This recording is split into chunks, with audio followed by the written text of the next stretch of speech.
Crouching. There's a delay with crouching. You can hit the button 10 times in 2 seconds. It'll go up and down once because they add a delay to it. Just full on LARP dog unnecessary stupid changes to, again, cater to really bad slow paced players. I hate it. I hate it. I hate it.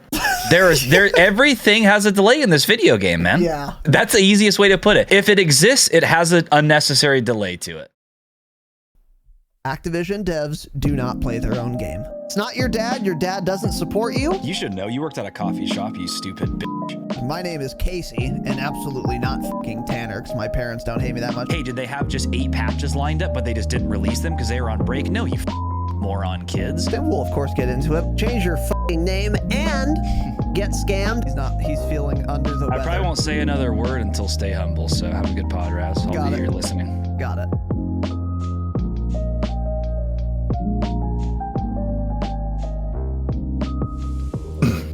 We are live. Welcome, boys and girls, to the Dropshot, a Call of Duty podcast, now streaming on youtube.com, at least for this episode. And maybe in perpetuity, by the way, because this is an amount of viewers we have here. We're sitting pretty at 40, which is 47 now, which is quite a bit more than we get on Twitch. Especially post-pandemic. Welcome to the broadcast. Today, on YouTube, we are live streaming an episode of the program, and we will be talking about our first impressions of MW2. So, there is a lot to talk about here. I'm very excited to get into it. Some of you may have seen the gameplay stream we did, and you might think this is going to go that way. It won't. We have some issues, which we will, of course, get into, but we have some good things to say, too. And this is going to be a nuanced episode, but I would say largely positive, at least for now. But there's a lot to talk about. Very excited to get into it. Just doing what we always do here. Just first impressions of the video game. There's no... this is not going to be an exhaustive list of everything we like and dislike. It is not going to be a review of the game. It is exactly as we've stated, our first impressions thus far. And we've both played quite a bit. So we have a fair amount of gameplay time already. But yeah, let me actually write something else down. Oh, Tanner, hold on. What's going on, man? Go to the bad and look at the highlighted.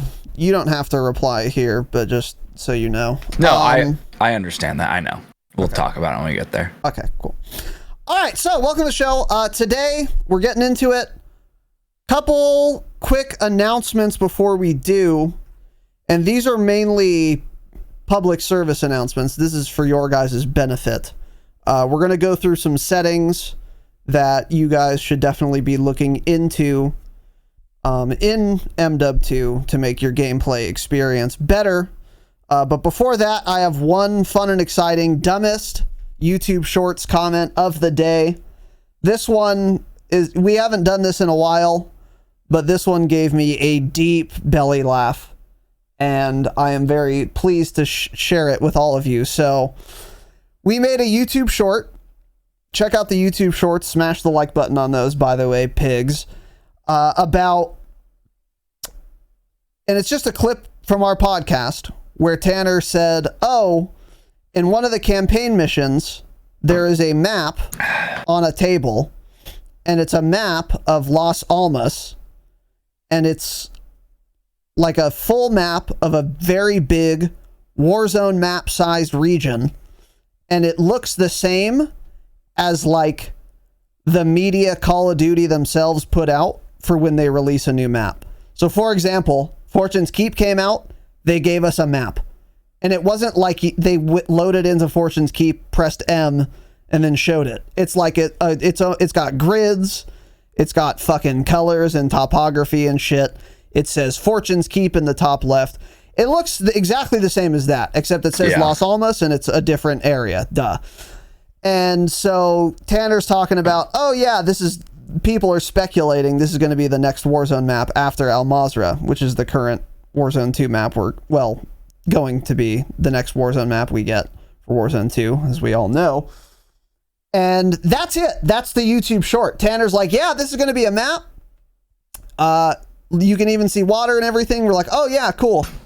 And then the short ends. That's all. That's the entire content of the short. We didn't even put our opinions in there. There were no zero opinion. Yeah. There were no spicy hot takes like we do here sometimes. There was no opinion at all. It was simply a statement. I guess the opinion would be that we think this is going to be the next Warzone map. Sure, whatever. So some guy commented on that. And here's what he said. It's amazing how little and weak you two look, and you still try and act hard all the time. Get a new gimmick, boys. Now, I read this, and I thought, I wonder if I'm thinking of some different piece of content that this person commented this on. Maybe I took my shirt off and did a fucking T-pose and said, look how shredded and strong and buff I am. Maybe I had entered a fugue state, don't remember this, have retrograde amnesia, and just don't remember doing that. So I looked at the short again, and to my surprise, that didn't happen. I didn't take off my shirt and start flexing. I didn't say I will kick your ass in real life. I didn't pull a gun on stream. I mean, nothing in the realm of being a tough guy. And no gimmicks at all. So I was very confused by this. So I read it, and I thought to myself long and hard and wondered, what the fuck did we do where we were trying to act hard? Talk? Stream? Speak, I guess. Speaking? Hey guys, am I acting hard right now? Someone tell me, because I don't think I am. I don't know. So I was very confused by this. It's a very weird thing to say. Very weird. Very funny as well, because I'm just so profoundly confused. So I, of course, liked the comment, hearted the comment, and pinned the comment, because if I found it funny, maybe someone else who reads those comments will too. It was genuinely hilarious. So then he replied after I pinned it, which I just saw today when I was looking to showcase this wonderful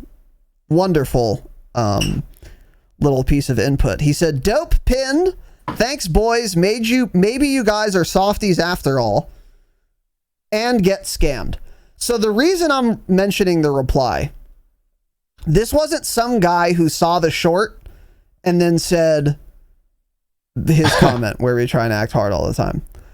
This is obviously a listener, because we didn't say get scammed in that YouTube short.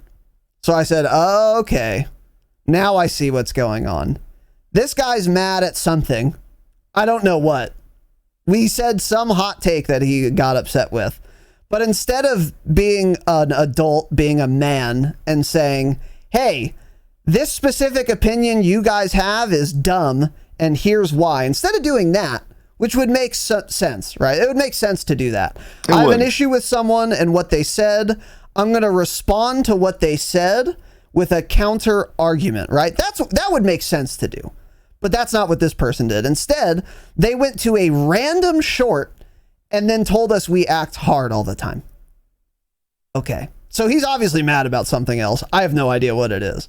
But this is a regular listener. So kill count, shout out to you, man. You made my absolute day yesterday. And you remember, Tanner, we were in Discord analyzing this comment. Oh, you were real happy about it. Yeah, you were loving the comment.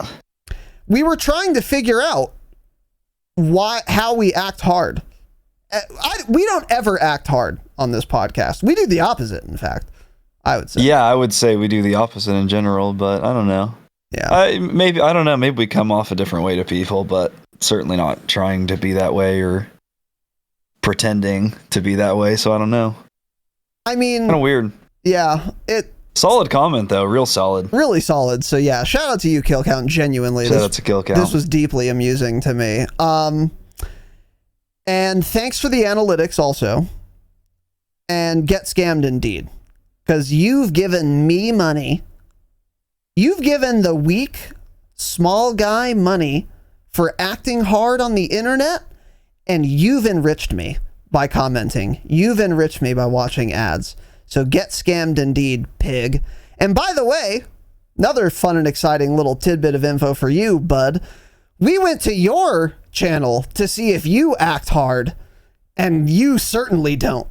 You don't act hard in real life, and you certainly don't act hard in game, because you had a fun and exciting YouTube short of getting an RPG kill in Warzone once. What's wrong with RPG kills, man? You loaded into Warzone, you killed someone with a fucking rocket launcher, and then you thought to yourself, you know what? This is such an incredible feat that I have to share it with the internet. Did the audio and video sync up in your piece of media? No, of course they didn't. Not at all, no, of course they didn't. You fired a rocket, and then 10 seconds later, you hear a rocket being fired. So of course it didn't even make sense. Oh, man. It was pretty far off, man. The content was even worth watching, even if the audio was synced up, which it of course wasn't. It was made even more funny by the fact that the audio is of course a fucking mess. So let's fix the audio next time you upload, buddy. Let's do a lot. That. Let's do a lot. Let's get a kill with a gun before we upload any content to YouTube. Let's do that, man. So anyway, I thought that was funny, and that was more time than we should have spent on that comment, but we haven't done it in a while, so we're making up for lost time there. So anyways, on to the more important information here. We have a couple public service announcements for everyone playing Modern Warfare 2 relating to your settings and maybe some bugs you guys are experiencing. Tanner, help us out, man. What are the issues people are experiencing? Here's a PSA to K-BAM players. I think this is specific to K-BAM. I haven't seen the issue with controller players. The camo challenge UI is bugged. So if you complete the 4 base challenges, like for an AR, and you have the gun maxed, you can see like the gold and everything over there, but it still shows locked and you can't hover over it. So there's an easy fix someone in Discord showed me. Take your dumb mouse, hover over any of the base camo challenges you completed, and then press WASD, the buttons on your keyboard that you use to move your character in game or camp in game. Maybe you don't move. You press any of those, press D once, and it'll start scrolling through those camos. Press it twice or whatever, and you're hovering over the gold camo challenge. It is tracking, it is working, but you don't see what the camo challenge is until you hover over it, and all the ARs are different. So once you're done with a gun, you're going to have to do that. Use WASD, hover over the gold so you can see the challenge. It does track correctly. It's just a UI issue right now. That's all it is. So I thought my guns like weren't working and something was bugged. Luckily, someone in Discord, I don't remember who it is, but shout out to that guy. He was like, oh, do this. Found a fix. I was like, cool. So they are tracking. It's just a simple little UI bug. Yeah, correct. Yeah. Because I know some people were worried that it wasn't even tracking, but yeah, it's just a UI bug. So yeah. You could get gold without ever hovering over it. You don't need to do that to like be able to start tracking it. So don't worry too much about it. But yeah, there you go. You just you don't know what the challenge is until you hover over it. That's the thing, because every AR has like a different challenge. Yeah, exactly. So it'll track if you already know what the challenge is. You don't have to do it. But yeah, anyways. There you go. Yeah.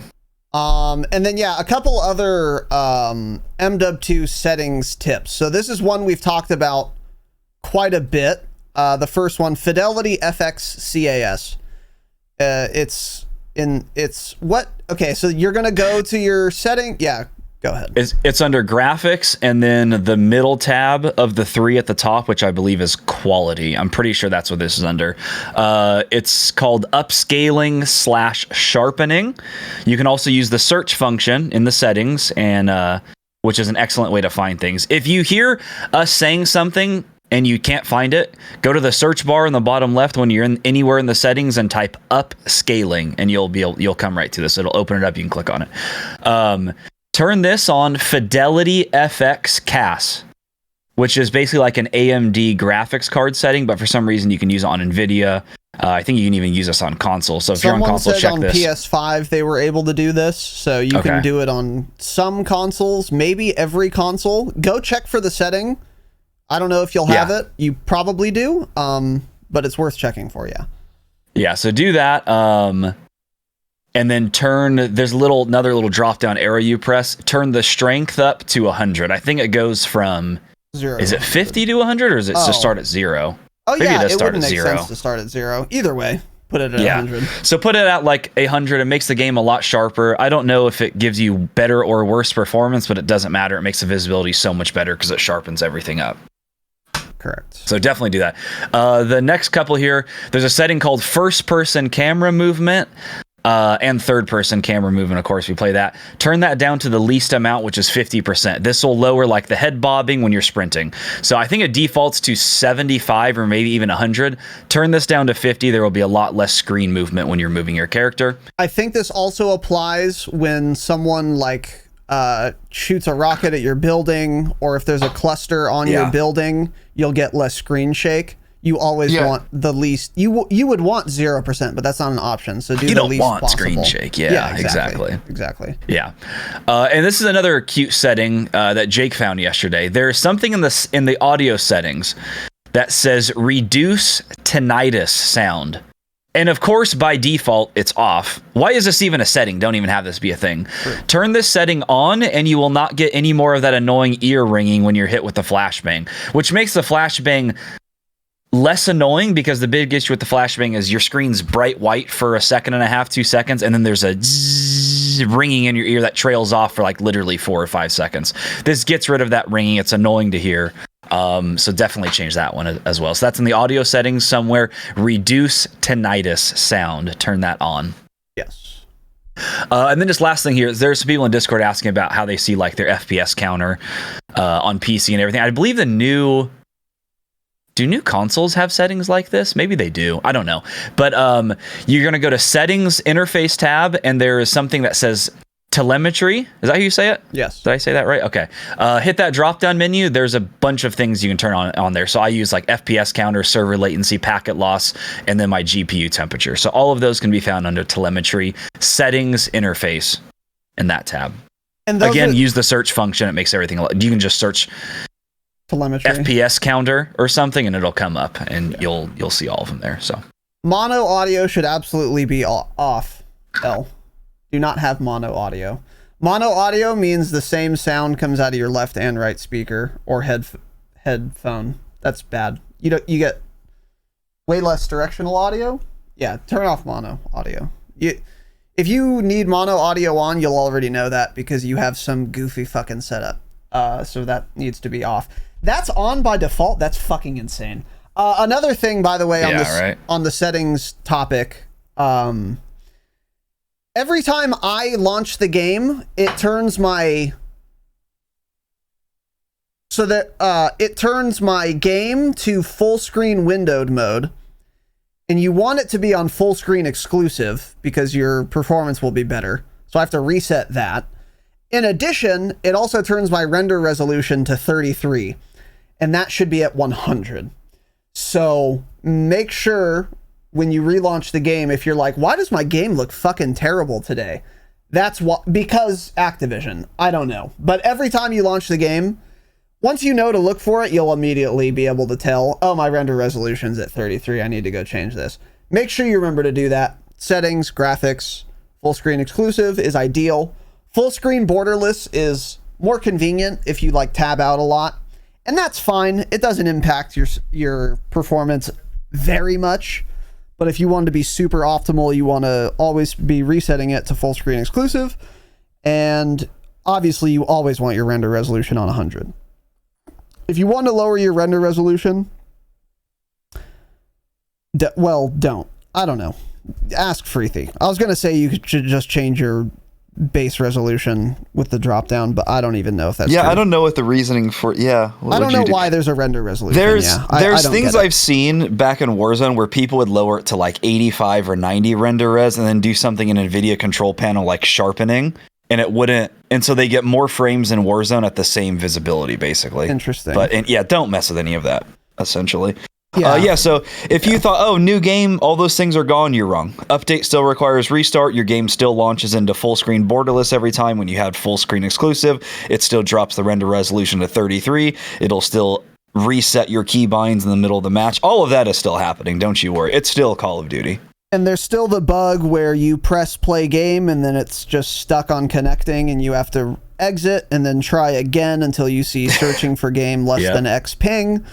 All the same bugs. New game, by the way. New engine. New unified engine, by the way. Smile. It's not that new, is it? Because it's not a coincidence that many of the exact same bugs we've been having for 3 years are still in the game. So, once again, Activision's lying to us, or at least, at the very least, being disingenuous. So, shout out to you guys. But luckily, we have experience wrestling with these bugs. And we know what to do. So, anyways, yes. On the telemetry point, quickly. If you don't know what a fucking thing is, so graphic card time, what is that? I don't know. I don't know what that is, so guess what I do? I have it off. Doesn't matter. I think the important things to show are... Really, the only important things to show are like packet loss and GPU temp. I like to show my FPS because I want to know what it is. I also like to show my server latency, so that I know if I'm in like a 90 ping lobby or like a 30 ping lobby. I think that's actually kind of important to show too. So those are the 4 I have on everything. Oh, and there's another setting in there called system clock. Turn that on because it'll just show what time it is in the your upper local left. time. Yeah, it'll say like 8:30 p.m. or whatever. Yeah, which is nice because otherwise, anyway. So yeah, that's another thing. And then also, if you're like trying to get the maximum amount of frames per second possible, Freethy has made a tweet. I retweeted it, so you can go to my Twitter at Razinon and see the tweet. He ran a benchmark in MW2, and the benchmark said like, oh, you'll get on average 570 FPS at 1440p, 240 hertz. I don't know how he did that, but I was like, oh, cool. Okay. He has a 4090. That helps. But still, like, he's like, yeah, I'm going to make a video soon on my YouTube about like what settings are important, what settings aren't important, what your settings should be so that the game looks good and you're also maximizing your FPS. Because there do exist a lot of settings. I don't know why video games do this, but they do. There exist a lot of settings that, like, if I turn it on, my game's going to look exactly the same, but I'll also get 20 fewer frames per second. Because technically something is changing, but you'll never notice it, so why have it on? So people like Freethy, for example, friend of the pod, are making a video so they can tell you, what the fuck is telemetry oscillation? And he'll translate, because I don't know. He'll just say, turn it off, doesn't matter. Or turn it on, it does matter. I don't know. But anyway, he'll have a video if you want to like optimize or whatever. We recommend him because he's smart, he knows what he's doing, and most importantly, he's a friend of the pod. And again, do not use Cornelius. He's ruined scores of PCs. Don't use his videos. Pig. He's a pig. So, anyways. And we'll edit that out. All right, now, if you're listening for the jingle, here it is. Let's get into this sucker, huh? Getting right into the sucker, huh? Motorcycle member. Welcome, buddy. A new member.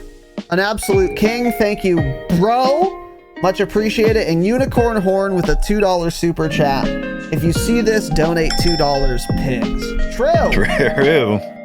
You donated Canadian $2, so let's settle the fuck down. Yeah, we got 40 cents. Yeah, we got a half pence. So, pig. But thanks for the 2 fake dollars. Appreciate it. And no one else did give any money because you guys are ungrateful swine. And that's a joke. Welcome to the show. Today, MW2 first impressions. So, we have broken this into a number of sections. Here's what they are. The maps, the good, and the bad. That's it. As I said at the outset, this is not meant to be an exhaustive review of the game. It's been out for fucking a day. Let's relax, okay? We're not going through every single facet of the video game and talking in detail about everything. These are our first impressions, and if we wrote something down, it means we remembered it and it came to our minds as something worth talking about, meaning it's fairly important and worthy of talking about for a first impressions episode. We're going to miss some things we like. We're going to miss some things we don't like. But they're obviously not that important. Otherwise, we would have remembered them and wrote them down. So these are the big things relating to these are the most impressionable things that we've noticed thus far for MW2.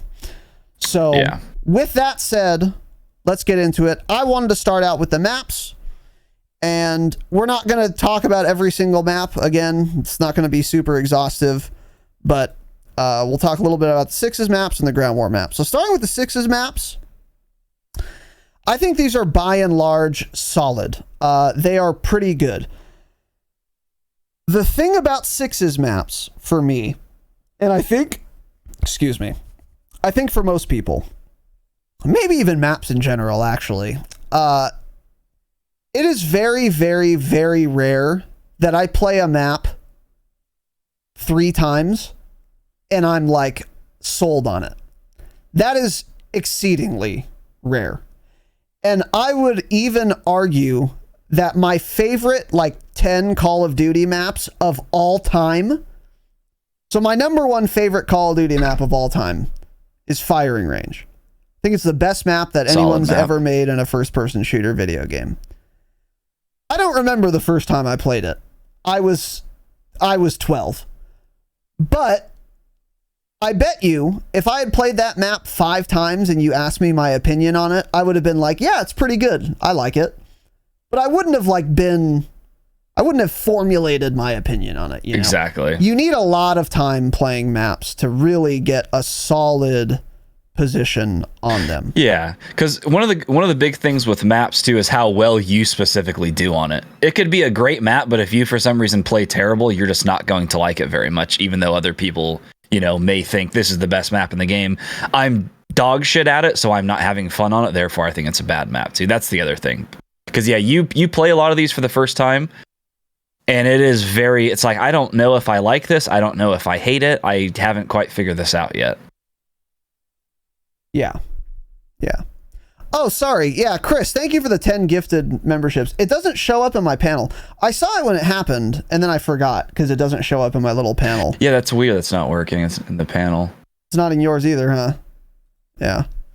Well, okay, I guess gifted memberships do work. Chris, thank you very much, dude, for the 10 gifted memberships. So I guess we don't have to do shit. It's already working.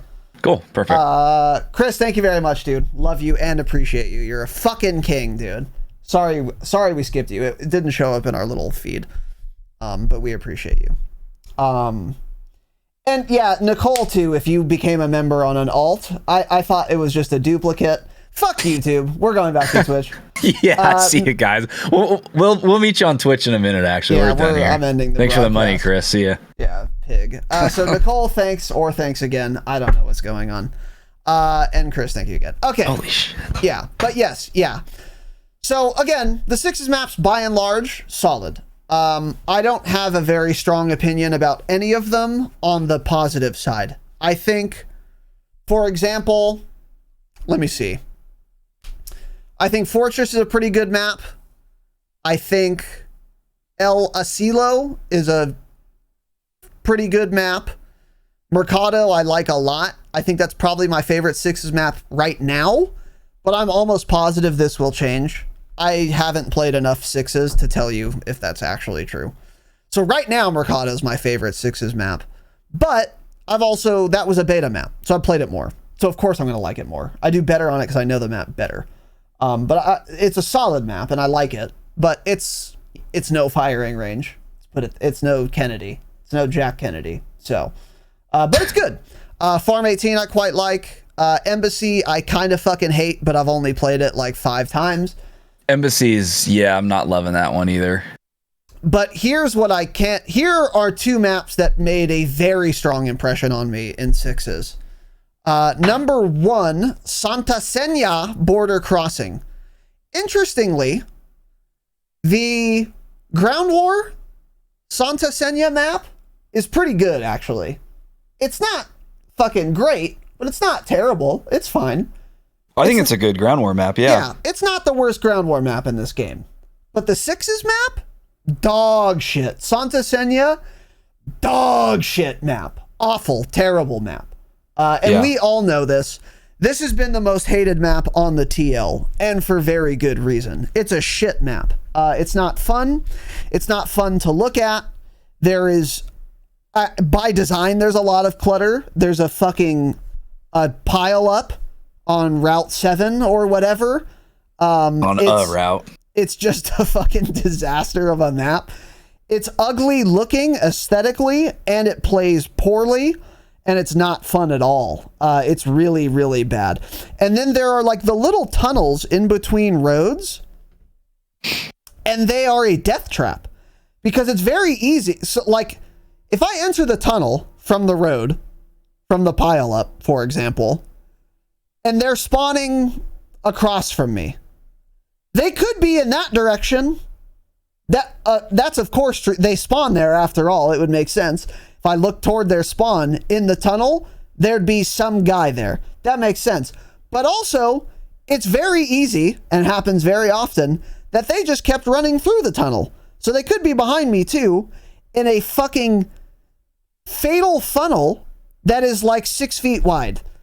So if you go in that tunnel, you have to like check the spawn, and then also check exactly 180 degrees behind you too, because there very well could be some guy there also.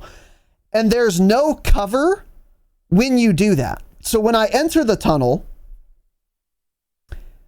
there could be a guy in front of me or 180 degrees in the opposite direction. Yeah. And in either side, there's no cover. There's no like wall. I think there are barrels in some of these places, but I'm not going to fucking army crawl through a tunnel in multiplayer. I'm not doing that. So you have to like simultaneously check two exactly opposite points of view, which makes it quite simply not worth entering the tunnels unless you have a UAV up. Because many times you do, and you look toward the spawn, and there's a guy behind you, some little rat pig, or you think, I'm going to kill the cheeky guy who ran through toward our spawn in this tunnel instead of getting onto the road. And then like a dumb shit, you enter the tunnel, look at your own spawn, herp derp, no one is there, but there's 8 guys coming from spawn direction in the tunnel, and they fuck your ass. There's no winning. It's terrible. It's a terrible map. Awful map. So that's one of them. I guess I'll just ask you, Tanner, what are your thoughts in general and on that map specifically? That map, when I first played, I'm like, oh yeah, this is terrible. It's honestly grown on me a little bit. It's a bad map, but I really think there's at least one other map which is worse than it. I agree. So much like Promenade Ground War map, where they took the worst part to fight in of Verdansk and turned that into a Ground War map. They took the worst part of that. I guess that would be Las Almas. They took the Ground War part of that, and then they took the worst part of that Ground War map, which is also part of the larger map Las Almas, and they put that in the video game as a Sixes map. That is the worst. This is the worst area in the Ground War map to fight at, and that's the spot they put in. I avoid this place like crazy. Or you can in Ground War, or the way you play it is you like get above it basically, so you can shoot down on all those people there. You don't play in that area right there. That everyone knows that. That's a terrible spot to fight. So yeah, this is a really bad map, but there's a map actually worse than this, and that is Zarqua Hydroelectric, which is the map filled with water. It is undoubtedly the worst launch sixes map in this video game by a mile. I played this once. I'm like, okay, this map's kind of interesting. I think I even said that. I'm like, oh, I'm playing this map with water right now. It's like little interesting. I played it twice. This is not a good map. I played it 3 times and I wanted to back out. Holy shit, it is so bad. And you can hold your breath for fucking ever, by the way. You can basically swim from one side of the map through all these tunnels and then pop up on the other. It like, the swimming doesn't even make any sense because I get one shot, I jump into the water, and then my health regens, even though you think like I'm one shot, maybe I should start like drowning or something. No, my health just fully regens and I'm just swimming to the other side of the map. It is such a bad design. Absolutely the worst map in the game right now. So those two are my worst. Crown Raceway I didn't like at first either. I was like, there's no shot these CDL kids thought this map was fun. The more I played it, that one grew on me a ton. Albagra Fortress, I only played that like once, but I liked it. Greenberg Hotel, that was the beta map. I have not seen that in the full game actually yet. I haven't played Valderas Museum yet either. It's not in right now. Got it. Not sure why, but it's not in. That makes sense then. Yeah, so I think my top 3 right now would be probably Farm 18, Crown, and El Asilo. El Asilo just needs better lighting. It's a little bit too dark, like unnecessarily dark. It is dark. It is darker than it should be inside. I agree. That was the first map we played when the game launched. And literally my first thoughts, I didn't say anything, but I'm like, oh my God, dude, don't tell me this is how like the visibility and lighting is going to be on every map. It was too dark, dim, dog shit. It is the only map like that though, thankfully. Yeah. So it actually plays pretty well. We can increase the brightness on that sucker though a little bit for sure. Yeah, let's get some. Yeah, let's stop using the power eco-friendly, power efficient bulbs in the building there. Let's get some good old fucking Lumen 550K fucking new bulbs in that bitch. Yeah, for sure.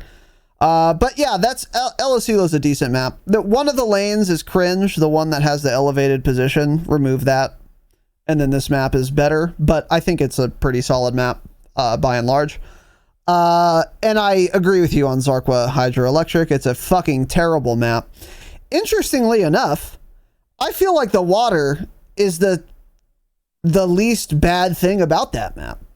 Actually, not a lot of people end up using the water. It is such a bad layout. It is a weird. I don't know what they were going for there. I don't even know how to explain the map. Like, it's not 3-lane, but it's also not like really big. It's just weird. It's weird. I think it is 3 lanes. It's just, I don't know what the problem is with the layout, but it's bad. I don't know why it's bad. I'll have to play it more, but the layout's bad.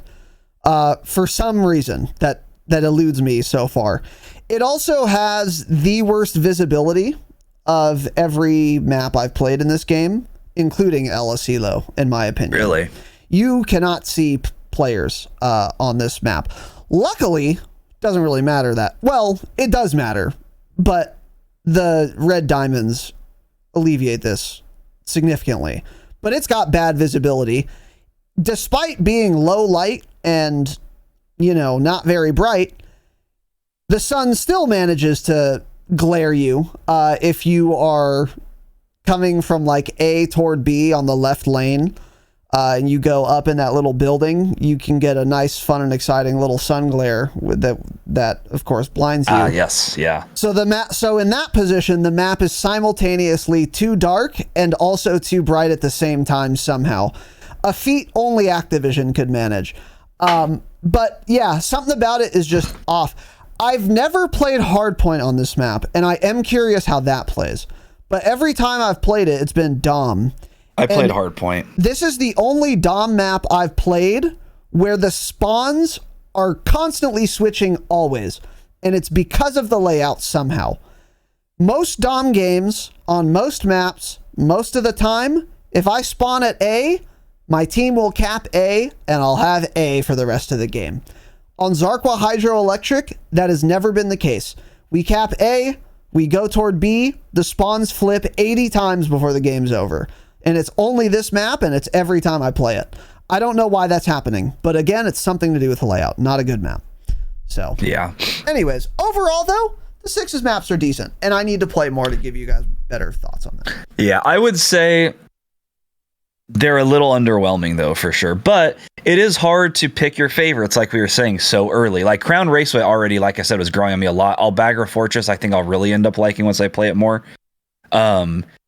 But none of them seem to like stand out as like amazing Call of Duty maps. They're either like, oh, this is pretty good and like fun, or they're like really, really bad, like Hydro. So I don't know. Yeah. So yeah, and like I said in the beginning, someone in chat asked if our opinions will change on the maps. Of course they will. Yeah. I know better now, but I've been in positions where I say this map is terrible, and then I end up really liking it later on after playing it more, and vice versa, saying this map's awesome and then later fucking hating it. This happens all the time. So and it'll happen here too. So onto the ground war maps. These are luckily actually growing on me a lot. It was a weird experience because like the 6's maps, I played them like once and I was like, okay, this is decent.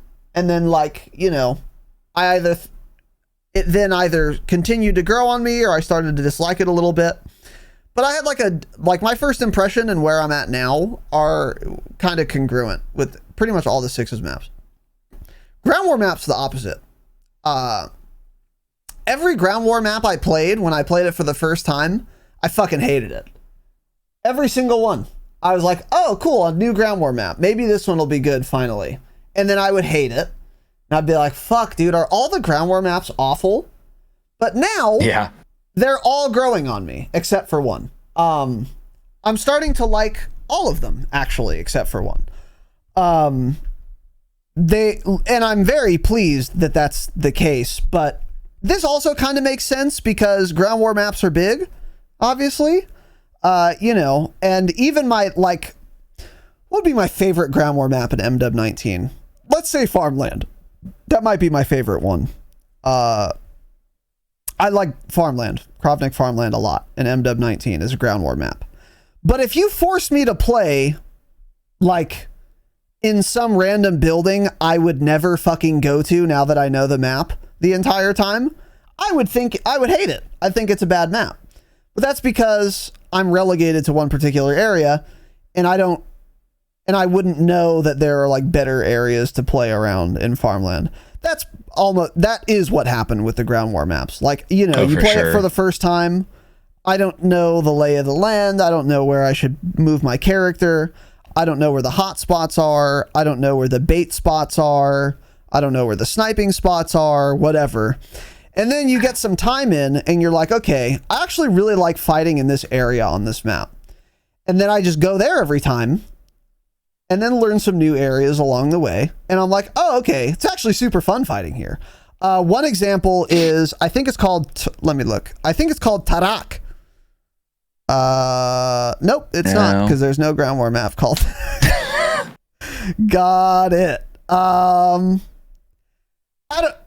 don't know. What they it's all called. look the same from the screenshots. I don't know either. I'm getting more confused now too.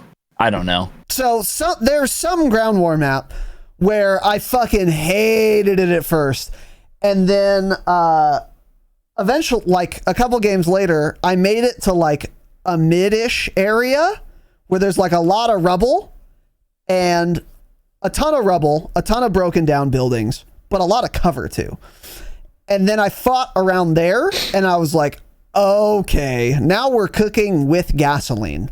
This is fucking fun, actually. So now I quite like that Ground War map because I shoot into that area because it's kind of like it's not in a valley, but there are a lot of like raised sand dunes all around it. So it's like, which is a good way to balance it because it's got a lot of cover, which makes it a good spot to be. But if it's lower than everything else elevation wise around it, that evens out the fact that it has cover. So that's well designed, actually, from that standpoint. But now, if I'm not there, I'm like, okay, I'm going to get to one of these elevated positions and look at some of the places I like to be when I'm in the rubble area and rip kids' heads off. Or I'll just be inside myself, fucking kids up on the dunes around me. And now it's really, really fun, actually. I really like that Ground War map. Complete 180 opinion on that map for me. And that's been the case with a lot of the Ground War maps. One of the Ground War maps, I don't know what it's called, but I fucking can't stand it though. And I've played it enough to tell you pretty confidently, I'm not going to grow to like this map. It's dog shit. It's a map where it's sunny out. It's not like dusk or dawn or anything. It's like, you know, high noon. It's high noon. Shout out to Matt Mercer. There is a bunch of water running through it or on the edge of it, pretty much the entire area. It's like a little channel, river, bay, brook, I don't know, whatever. And toward the middle of the map, it is a lot of buildings that have a very small footprint, and they are also like 6 stories-ish, and there's just a ton of them everywhere. And this map is fucking dog shit. It's not fun. It's not a good map. It has no redeeming qualities. I will never like it. I'm not sure exactly why, but I hate the map. It's not fun. It's not a good map. It's not even remotely close to a good map. And I don't think my opinion will ever change on that particular Ground War map. What's it called? Super good question. Don't know. But it's a map and I hate it. And maybe my explanation revealed what it is to some of you. I thought it's like it's either Seraph Bay or Syed, which were both in the beta. So I don't know. I don't think it's Saeed. I don't think it's that one. I think it's the other one. That's the other thing with the maps in this game. Since they basically took them all from 2 regions that they've designed, they're like, they all feel so similar. Like, I feel like we needed to launch the game with like 1 or 2 remastered maps, honestly, because it feels like, I don't know, they're all just so similar in terms of how they look, and we could use a lot of snow them map. how they play too. We could use anything else but these for sure. But yeah. But season 1 will for sure get a couple remastered maps or something. I'm certain of it. So, we'll have to wait until then. But yeah, that's kind of how like the 6's map feel too. It's just like they're all, I guess 6's has more variety in general with like Crown Raceway and stuff, but 6's I don't know. Feel They're varied enough to me. They but feel close enough that I've played mostly Ground War since the game launched, and I don't ever know what map I'm playing. I need to start paying attention to what they're called, because I don't even know what I'm on half the time, because they feel that similar, really. Mm-hmm. Yeah. Do you like them by and large, though? What are your thoughts on them? I think so. I think it totally depends too on if you're playing Ground War or Invasion. Because if you're playing Ground War and the other team has 15 tanks nonstop, that's going to make me hate the map, because that means I'm going to have to like be in a building and play a certain way. I think some of them play better on Invasion because I can leave the buildings more easily and there's less, armor to deal with, and I can just shoot bots. I can shoot players, and you don't have to worry about just like you can't be out of cover if you're playing regular Ground War. You just can't.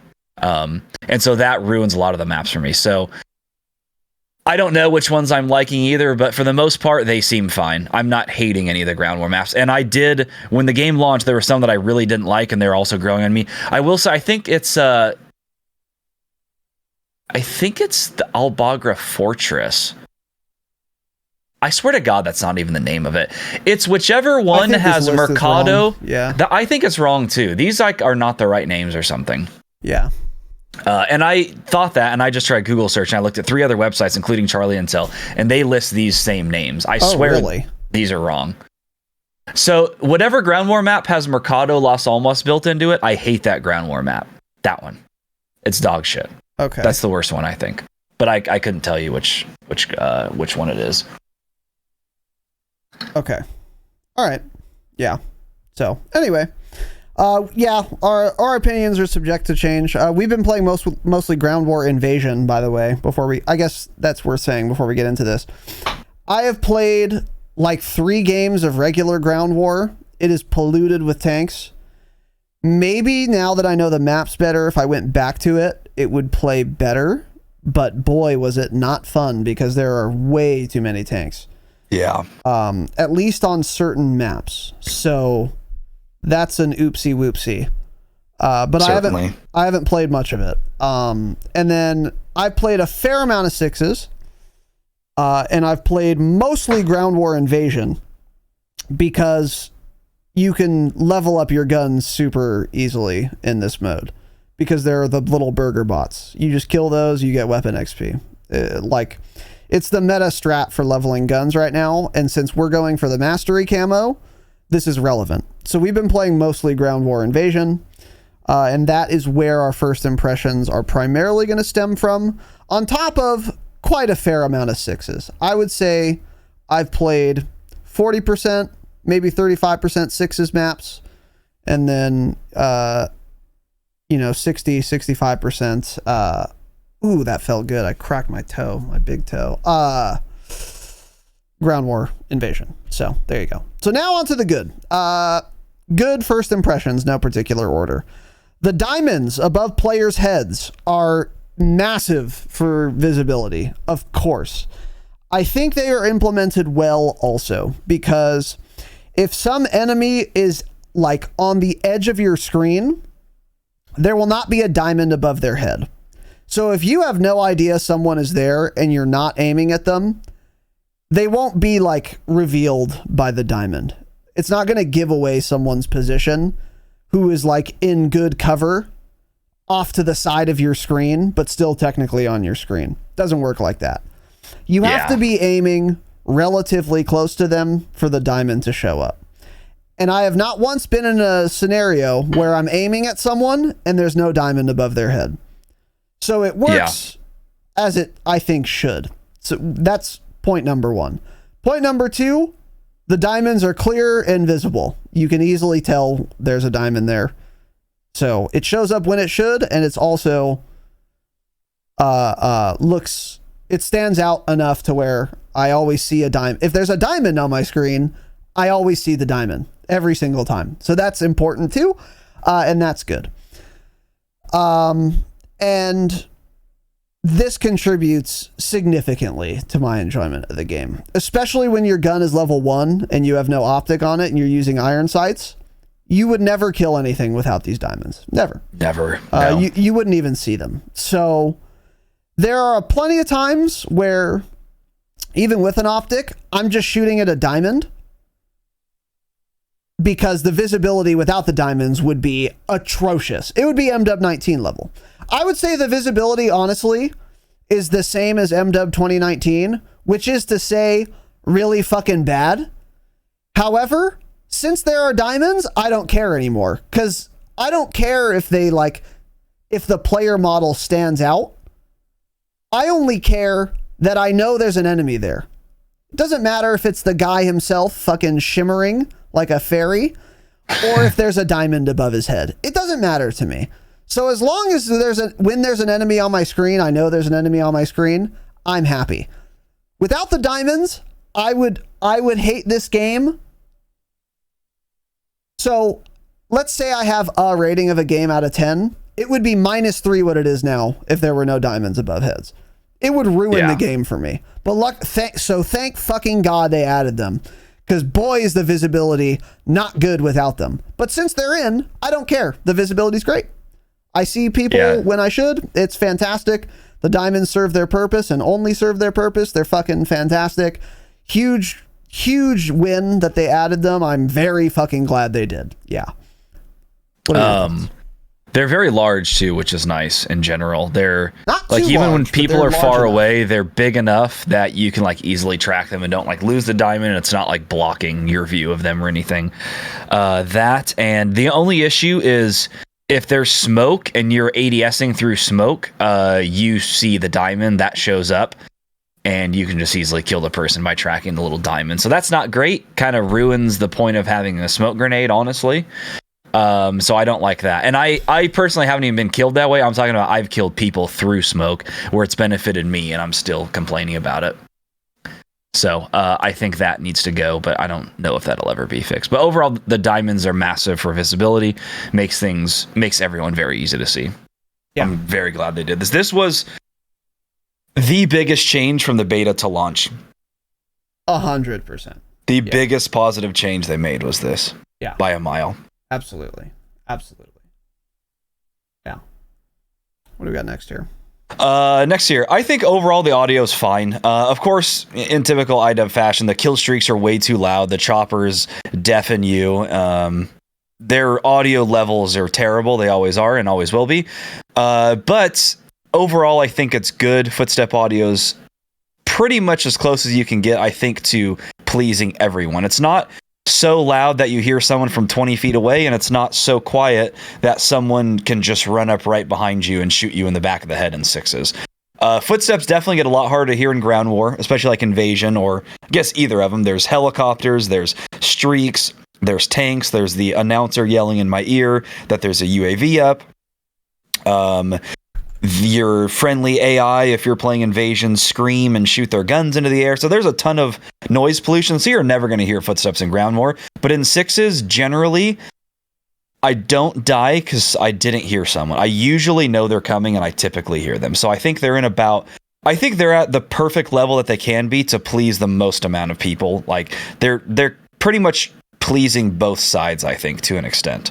So I think they're in a good spot because it really was, especially when the beta started, the footsteps were way too fucking loud. Like, me as someone who wants to be able to hear people, I couldn't believe. I mean, it sounded like they were stomping on your head. It sounded like my head was on a curb and it was getting stomped on by someone with a fucking steel-toed boot. And they were literally 40 feet away on the other side of a concrete building. It was absurd. So I think right now it's about the perfect level. They did a really good job balancing it. I agree. I think you're right. I think they did hit a very good compromise with the audio. Definitely not as loud as they were in the beta, but footsteps are still certainly audible enough right now. And I think the more important change they made, rather than just the decibel level, was the range at which you will hear someone's footsteps. They brought that in considerably, but it's not too short. It's not like someone has to be within 5 meters of you for you to hear their footsteps. That range is close, but not too close to where it doesn't even matter. I have heard footsteps a number of times in this game when I would expect to be able to hear them, which is what you want. And I've killed people as a result of this. And I've also died to people who have heard my footsteps, but I was also very close to them and they should have heard me, and they did. So that's good. So overall, I think the audio is at a very good spot. We will see if that translates to Warzone. I don't know. And I don't hear footsteps all the time, but when you're playing Ground War, most of the gunfights aren't in footstep audio range anyway. So exactly. I don't even expect to hear footsteps in Ground War. Like exactly. I have my volume turned down so low because I'm not expecting it anyways. It just like doesn't matter. Yeah. But yes, 6s generally you hear them. Mm-hmm. Next up from me, camo challenges are simple, and a lot of the base camos look really, really good, surprisingly. It is very fun going through like the different styles and figuring out which camos you like. Because like me, Pop, and Jake were doing this the other night. You can go through, look at all of them. You're like, oh shit, this camo looks really cool. Even though they're all locked, you can cover over it, and it'll of course like tell you how to unlock it. And there are really, really good base camos in this game where I'm like, oh shit, I want that so badly that I almost want to go level up that gun to this level right now to unlock it so I can have that camo, because there are some amazing base camos. Seriously, probably the best they've ever had in Call of Duty in terms of base and mastery camos. They're absolutely up there. They look so fucking good. That makes me excited too. As of now, I still fully plan on doing the camo grind, the mastery grind. I don't think it's bad at all. Some people are losing their minds. Like, even you keep saying things like, holy fuck, I'm dreading like the Joker things. But it's like, what is it? Like, it's get 2 kills without dying 5 times. That's not really, that doesn't sound bad at all. Like, that sounds like something you do in literally less than an hour with the Joker. So even that is so much better than MW 2019. Having to do like 10 different types of challenges with a launcher was a disaster. So yeah, I mean, I am dreading the Joker challenges. I can't believe you think those sound that hard. They literally sound so hard. easy to me. They sound dog shit. They sound tedious. Well, yeah, you do it like, you don't just use the launcher. Just use it like when you can. Like, everyone's just on buildings in Ground War. That sounds like literally so simple. Okay. Fire at a roof in Ground War once. So I'll get into this. I never said the Joker sounds harder to do in this game than it was in MW19. That is not my position. That has never been my position. I agree with you. It's going to be way easier to get a gold Joker in this game than it was in MW19. That doesn't mean it's not going to be dog shit, though. So, going back to everything else, the camo challenges for the vast majority of the guns are super good. They're super intuitive. They don't change how you need to play the game, and they are genuinely fun to grind for. Every AR, every LMG, probably the snipers, all the like primaries basically. The camo challenges make sense, and they're a lot of fun grinding for. Like, I genuinely enjoy the grind. Getting an M4 from level 1 to gold, like, every aspect of that is actually fun. Which is really cool, because in MW19, or every other COD game really, getting an M4 from level 1 to gold, it was like 70% of that grind was fun. Like, it's fun unlocking the new camos. You get the fucking dopamine hit in your stupid ape brain when you see the thing pop up. And most of the challenges made sense, you know, get kills, get mounted kills. It's fine, whatever. But then there were the dog shit ones like zero attachments, whatever. And all of that shit is gone for most of the weapons. However, my biggest gripe with the camo challenges is the launchers in general just don't make sense. No, which is they annoying because like with the AR challenges, it's like get kills, get ADS kills, get double kills, get kills without dying, for example. And it's like, okay, yeah, that's how you use an assault rifle. You're going to do all of those things. It makes sense. Like this is in line with the function of the weapon. The purpose of an assault rifle in a Call of Duty game is to kill other players. And that is what all the camo challenges are centered on. Okay, great. So that makes sense. Perfect. Now, what about the Joker? A lock-on only rocket launcher that mimics a fucking surface-to-air missile, goes above the target and then crashes down on it. What is the purpose of that? Well, obviously, it's to destroy vehicles and maybe to destroy, like large stationary targets or something. Yeah, like a tank, large groups, or like a turret, like a fucking, like, you know, I don't know, whatever. But yeah, to blow up shit, to blow up structures, vehicles, big fucking turrets, bunkers maybe in real life, whatever. But it's not to just kill guys. But that's the challenge. So you have to get the Joker to level 11 out of 15. And then the challenge for the base camo for the Joker, which is a lock-on only. You can lock on to whatever you want, but there's like the delay, whatever. If any of you use the Joker, you know what it is. You have to get 40 kills with it on people. And you can't kill bots in Ground War Invasion. It doesn't count, unfortunately.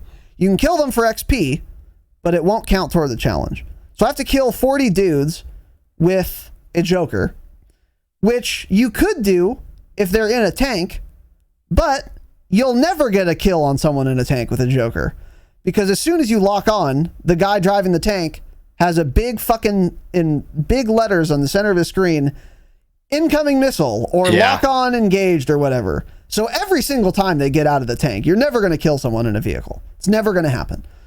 So you have to just, like Tanner said, aim it at a roof, and then it'll get kills there, whatever. And then the gold challenge is going to be get 2 kills without dying 5 times. Again, this is completely antithetical to the purpose of a Joker launcher, because it's, again, designed to destroy UAVs and shit, not people. And then the platinum challenge, I think, is going to be get 2 kills within 10 seconds of each other. So basically like 2 double kills, but easier 5 times, which again, completely like not the purpose of a Joker at all. I don't know why this wasn't just destroy streaks or vehicles. One of those two would make sense, but this does not make sense. For an RPG, if you want to make it kill 40 people and all that, okay, that kind of makes sense. It's like, that's how an RPG is used in real life. Like they shoot it at people. They shoot it at tanks and shit too, but they'll just shoot it at some bunker with guys in it all the time. Like that makes sense. But like a Pila and Estrella, like these are obviously designed for vehicles. That should be what the challenge is. So that incongruence pisses me off. Is it impossible to do? No. Is it better than MW19? Yes, way better, but it's still dumb. That's my big gripe. With that said, this is still the best camo grind. The most easy and the most logical and congruent with how the weapons should be used in general that has ever been in Call of Duty ever. And I'm very pleased with it overall, but I do want to nitpick the launchers. Yeah, I think that's fucking dumb. And I'll also add, by the way, they're going to make leveling launchers faster. 100%. You think? Yeah, I think they will. Getting your launcher to level 11, I'm not kidding. Without a double weapon XP token, you would probably have to destroy 500 UAVs to get it to level 11. That's not an exaggeration. I think that's literally about the right number. To get it from level 1 to a level 11, you'd have to destroy like 500 UAVs without double weapon XP. Yeah. They will almost certainly give you more XP or just lower the threshold or whatever for leveling launchers. I can almost guarantee it. Will they? I don't think they'll change the challenges. They might. I hope they do, but I don't think they will. But the bigger issue, I think, is just how slowly they level without tokens is really fucking slow. They need to buff it, and I think they will.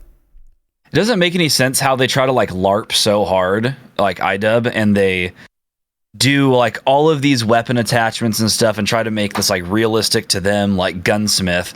And then the camo challenge for a Pila lock on surface to air like man pad is fucking kill 40 players with it. Yeah, it's like, what?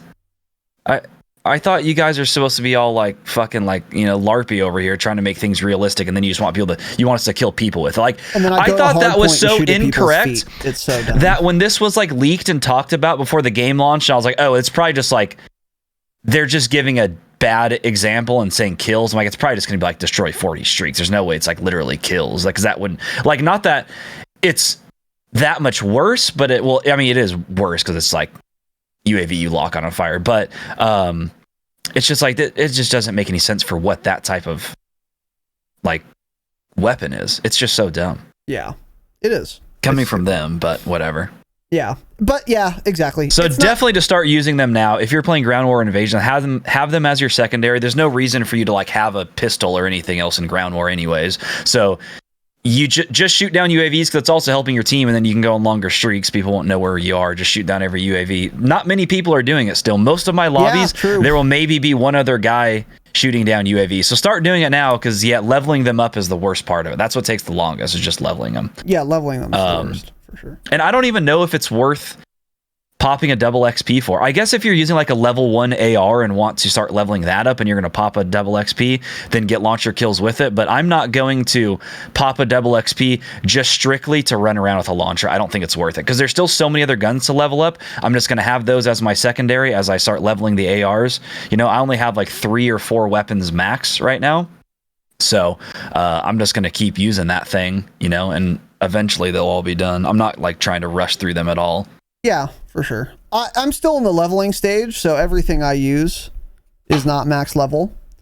So popping a double weapon XP token in Ground War for that strategy makes sense, because you shoot your 2 rockets and then you just run around with your gun, and then you're still getting the benefit of the double weapon XP token, obviously, because you're using that also. It makes it a lot faster. I will say you should be running around with a launcher right now. And here's a pro tip for the Joker. Because the Joker, the missile takes longer to reach the target, like a UAV, for example, than a Pila does. So if there's some guy in your lobby with a Pila, you're never going to kill the UAV, because even if he locks on after you, he's going to kill it first. It's just a straight line. Pro tip, there are the helicopters, the enemy helicopters that have all the AI in them. Those fly in, they get low to the ground, they drop the smoke bomb, the smoke grenade, whatever, and then all the little bots repel out of it. Those helicopters, no one ever shoots at them, because why would you? Shoot those with your Joker, because it only takes 1 missile to kill it. You get plus 50 XP, which is the same as if you killed a UAV. But you're not competing with the Pila guy. The Pila guy isn't shooting those, because you need 8 rockets to kill that with a Pila. He's shooting UAVs. Do. So if you're getting beat on UAVs, it's fine. Just shoot at those little squad helicopters with the bots in them. There are a fuck ton of them. Literally every single time I have a rocket, there is one of those for me to shoot, always. And I always am the only guy shooting it. That's the strat with the Joker specifically, because you won't have to compete with anyone. So if it takes 10 years for your missile to get there, it's fine. And you get just as much XP as shooting a UAV. So there's your pro tip for Ground War Invasion. Augers. Yeah. So anyway, moving on here. What do we got? Pig. But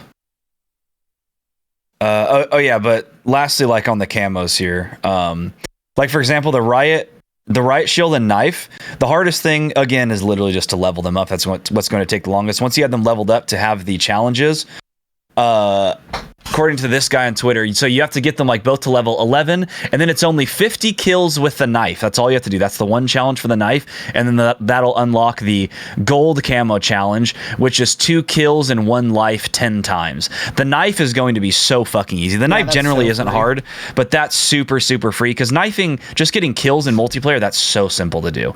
Riot shield, though, leveling that up to 11, that will be the fucking annoying part, and then you have to get 40 kills, with the riot shield to unlock the gold challenge, which is then 2 kills in 10. No, also 2 kills in 1 life 10 times. Yeah. So pretty damn simple. You're just gonna have to spend time leveling it up. So riot shield definitely won't be fun to level. Because you can't like shoot down UAVs or some shit like a launcher. So it'll probably level up super slow, and you're literally just gonna have to tank your KD and run around trying to kill people with it. That one's going to be dog shit. I am very much hoping that the riot shield, you get weapon XP for it for deflecting bullets. I'm pretty sure that's how it worked in MW19. Okay. So you could just run around, and if you like, it was something like for every like 10 bullets that hit your riot shield, you would see on your screen like deflection plus 50 or whatever, something like that. And if that's giving you weapon XP, that'll make leveling riot shield in this game way less tedious. I hope that's the case. I find it likely that will be the case, but I'm not positive. Yeah. It must be, because I don't remember in MW19 running around and only getting kills to level it up. So yeah, deflecting shots must have given you XP, and I really hope that's how it is. I haven't seen anyone use a riot shield yet, so I'm not sure if people really know. Mm-hmm. Yeah, I don't know either, but I think that's going to be the case, which will make it better. But yeah, like a lot of people have limited double weapon XP tokens. I would strongly encourage you guys. I think it's worth using them for launchers because they take a very long time to get to level 11 without them. And I think it's also worth using them for a riot shield for sure. It's most worth it for the riot shield. That is the most cringe dog shit thing you're going to ever have to level up to 11. So if you're saving them for anything, it should be a riot shield. I think it's also very much worth using for launchers because they level really slow. Everything else, super easy to level because you just kill people. It's not hard, you know? Yeah. So just simply kill them. Yeah. So yeah, if you're working with a limited number of those, then keep that in mind. Yeah. Next thing, as we pretty much already said, Invasion, I think, is my most fun game mode right now because it's most similar to Boots on the Ground War. It, of course, still has vehicles, but there's far less vehicles than there are in traditional core tanks, Ground War. Far I didn't notice that, but you're right. Once you said it, I was like, yeah, that's true. Yeah. So yeah, I was having a lot of fun in 6s on launch and in the beta too. And I'd actually said I like 6s better in the beta than I do Ground War. But I don't know. It's getting, launch, there's a lot more people playing. People are trying to sweat and grind for all their camos. Skill-based matchmaking is, getting definitely more rough playing 6s. You may not notice it if you're only playing 6s, but going from Ground War where there was like none or hardly any, and it's a bunch of pretty trash players in general, going back to 6s, you're like, oh damn, I forgot how good these people are in playing these modes. So if you're getting farmed and having trouble leveling up guns too, go play Invasion. You can kill AI, they give you XP, so do that instead. Yeah. Mm-hmm. Yeah. I agree. Who would have thought that my favorite game mode 2 days into the game's launch is the one full of fucking AI? That's what I was going to say. I can't believe it. Yeah, is that the AI are so dog shit that they actually don't matter. They just stand there. It really doesn't even feel like a mode with bots in it because they're so dog shit that I can just basically ignore them if I want to. I'm not playing that way right now where I'm like playing to have fun and kill people. So I don't ignore them. But if I was just trying to have fun playing Ground War without a bunch of tanks in it, I would play Ground War Invasion, and it wouldn't feel like I'm playing against AI and enemy players, because the AI are so bad that I would just effectively ignore them, and it would feel like normal Ground War with like, some AI that don't matter in it, which is a good thing, by the way. The AI are not impactful at all in Invasion. So if you wanted to like ignore them and pretend there are no bots in the mode, you really could. So yeah, you shouldn't because it's easy XP, but yeah. For now, if you're trying to level, then you should be killing them. But yeah, that's the fastest way to level is just kill the bots with a double XP. Actually, yeah. They are weird. Like they won't do anything. And then I was in this building earlier. I played a game right before I got on. I was on like a 12, 13 kill streak in this building, and the bots started pushing me, which was weird. I didn't realize they would come in the building and push me on the second floor. They walked up the stairs. I come around the corner.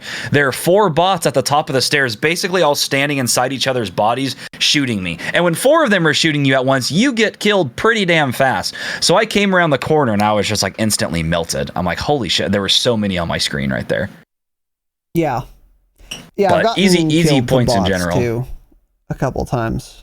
It really only happens when you're pushed up super far and you're not paying attention, and then they will push your building. Yeah.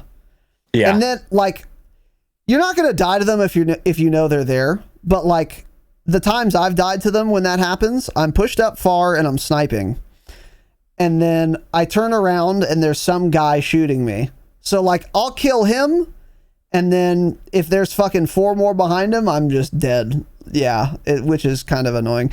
But, you know, this is not a big deal in my opinion. So yeah.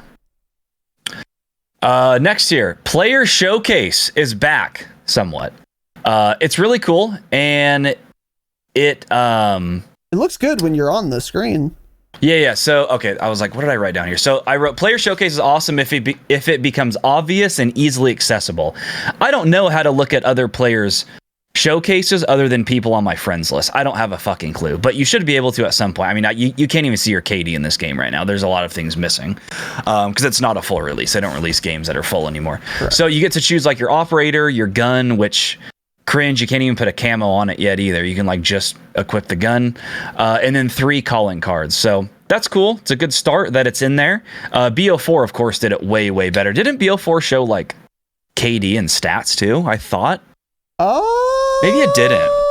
I don't think the showcase did, no. But it showed the guy's calling cards, and you would know as KD from those. I guess, yeah, that makes sense. So it is pretty similar to BO4's, and I think once we get season 1 and like the rest of the content comes rolling in that's just missing for some reason, I think that'll be cool. And you know, I was thinking about this and I was getting excited, and then last night on Twitter I saw something that made a lot of sense from the Ghost of MW3. He was like, I just realized you can't see players' levels, calling cards, or emblems in a party, pregame lobby, or game. Even when spectating someone in Search and Destroy or in like a kill cam, it never shows a calling card. So he's like, so I'm kind of curious what the point of calling cards is. That's a great that's a good point. I've never seen anyone else's calling card ever. So they have the showcase for the first time in like 4 years. I don't think Cold War had it. Cold War added it post-launch. Like 6 or 9 months after launch, yeah. Well, yeah, Cold War, they had a 6-month development cycle, yeah. Thanks, Activision. So hopefully, if that becomes easily accessible, the Player Showcase will be really cool. I would love to get in a 6s lobby, like sweaty 6s, and look at everyone's showcase. But as of now, I don't know how to do it. But it does show you that will be, you know, in the game in the future. Hopefully. Yeah, I agree with you. When you're actually looking at the showcase, it looks very cool and very good because it looks exactly like the BO4 showcase did. It's the same fucking layout and everything. The guy is standing there on the left. The gun is to the right of him. On the right side of that, it's his calling card. And then under that, it's his 3 showcase calling cards. It is the same exact layout as the BO4 showcase, which I support because that was a great fucking showcase. So good for them. They should have copied it because they did it very well in BO4. The difference is, like Tanner just said, there's no way for me to see anyone else's showcase. Yeah. I'm not even sure if I'd be able to find mine. I'm not kidding, because I'd have to probably press 8 menu buttons first. Oh, you have to press 4 buttons to get there. Yeah, of course you do. Smile. So when the showcase is on my screen, it looks good. But the difference is in BO4, there was a pregame lobby where I would just I would exist, and then I would be looking at other people's showcases very frictionlessly and easily. How exactly? Don't remember, don't know. But what I can tell you is it was very easy and intuitive to look at everyone's showcase in the pregame lobby in BO4. In BO4, yeah. Oh, you just took your mouse and hovered over their names, and it would like start popping. It would like, I think when you hovered over someone's name, it would expand and show something else, and then you'd click on it and it'd go to there. And then once you clicked on one name, you could then just scroll through everyone in the lobby without having to go back. That's what it was. And you'd be like scrolling through showcases. Yeah. So that's kind of why I'm surprised they have that in this game, because I can't believe iDub would want anyone trying to show off, you know? So it's not very inclusive. Yeah. No, it's very, yeah. What is inclusive, though, is the fact that we have about 15 different, there's 20 calling cards currently in the game. 15 of them are gay pride calling cards. So that's good. Those are what I have equipped, of course, because there's no other options. Yeah. So thank you, Activision, for including those. I mean, and there should be some, you know, we support gay pride calling cards. They're cool. I would like more than 40 of 3. them. Yeah, great. Yeah. They are, you know, animated this year, though, which is cool. Yeah, that's cool. So shout out to the gays, friends of the pod. Friends of the pod for sure. Yeah. You guys have too many calling cards. You need fewer of them. But I'm glad yeah, we need a rainbow. I'm glad there are some. That's good. But let's get some variety for sure. Yeah. I don't think there's an American flag calling card in the game right now, by the way. That's interesting. But there's all the gay ones. Makes sense. Yeah. Well, gays are international. They transcend borders. International superstars, yeah. You imperialist fucking pig. Anyways, so the showcase looks good. Hopefully they implement something where I can actually see people's showcases, yeah. Yeah. Thanks for the showcase, but let us use it and see it. Let us see it once. Yeah, one time. Yeah. That would be great. So, yeah, for sure. Yeah, that's a great point by the Ghost of MW3. Yeah. I've never seen I'm not kidding. I haven't seen a single calling card. I haven't looked at my own. Watch a kill cam. You don't get calling. Of calling cards exist because I haven't seen one ever. So I don't even know what mine is. I don't know what my calling card is. Yeah. I'm not kidding. I have no idea. I've never looked at it. Yeah, you probably never change it. I changed mine right away because I thought they would matter and people would see them.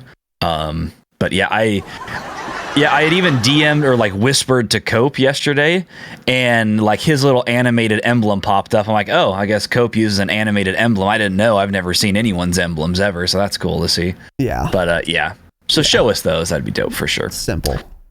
Moving on. The weapon balance seems okay so far. I am a little worried about snipers though, because they can literally pretty much ADS faster than a fully built SMG. That can be worrying, and a lot of people are starting to pick up. Tons of people are using like iron sight SPRs, and I haven't personally used it yet, but it seems like their damage drop off is 800 meters. That seems like they one tap from anywhere pretty much. So the ARs have proper damage drop off and volt velocity in general, and SMGs have a ton of damage drop off and bullet velocity penalties at range, which is how it should be. SMG should be up close. And, all the time I was playing this morning, 2 of my deaths were because some guy was using an SMG. We got into a close range fight. I came around a corner. I jumped around a corner, tried to ADS and pull up my AK, and he had an SMG and just melted me before I can even ADS at him. So they're balanced well in that way, I think, so far. I'm sure my opinion definitely on this will change. And shotguns, I don't know. Haven't seen too many. Nothing to complain about there yet. Actually. Yeah. But yeah, so I don't know. The weapon balance seems okay. The guns are definitely harder to use, which is going to be very interesting when it comes to Warzone if they don't make some major changes. Yeah, I think it's good too. It's going to be I think we're going to have actual close range fights again, maybe in Warzone, or like those close to mid range fights instead of just 300 meter AR battles. That'd be great. That's what I'm hoping for. That's what it looks like right now, because you're right. It's fucking hard to.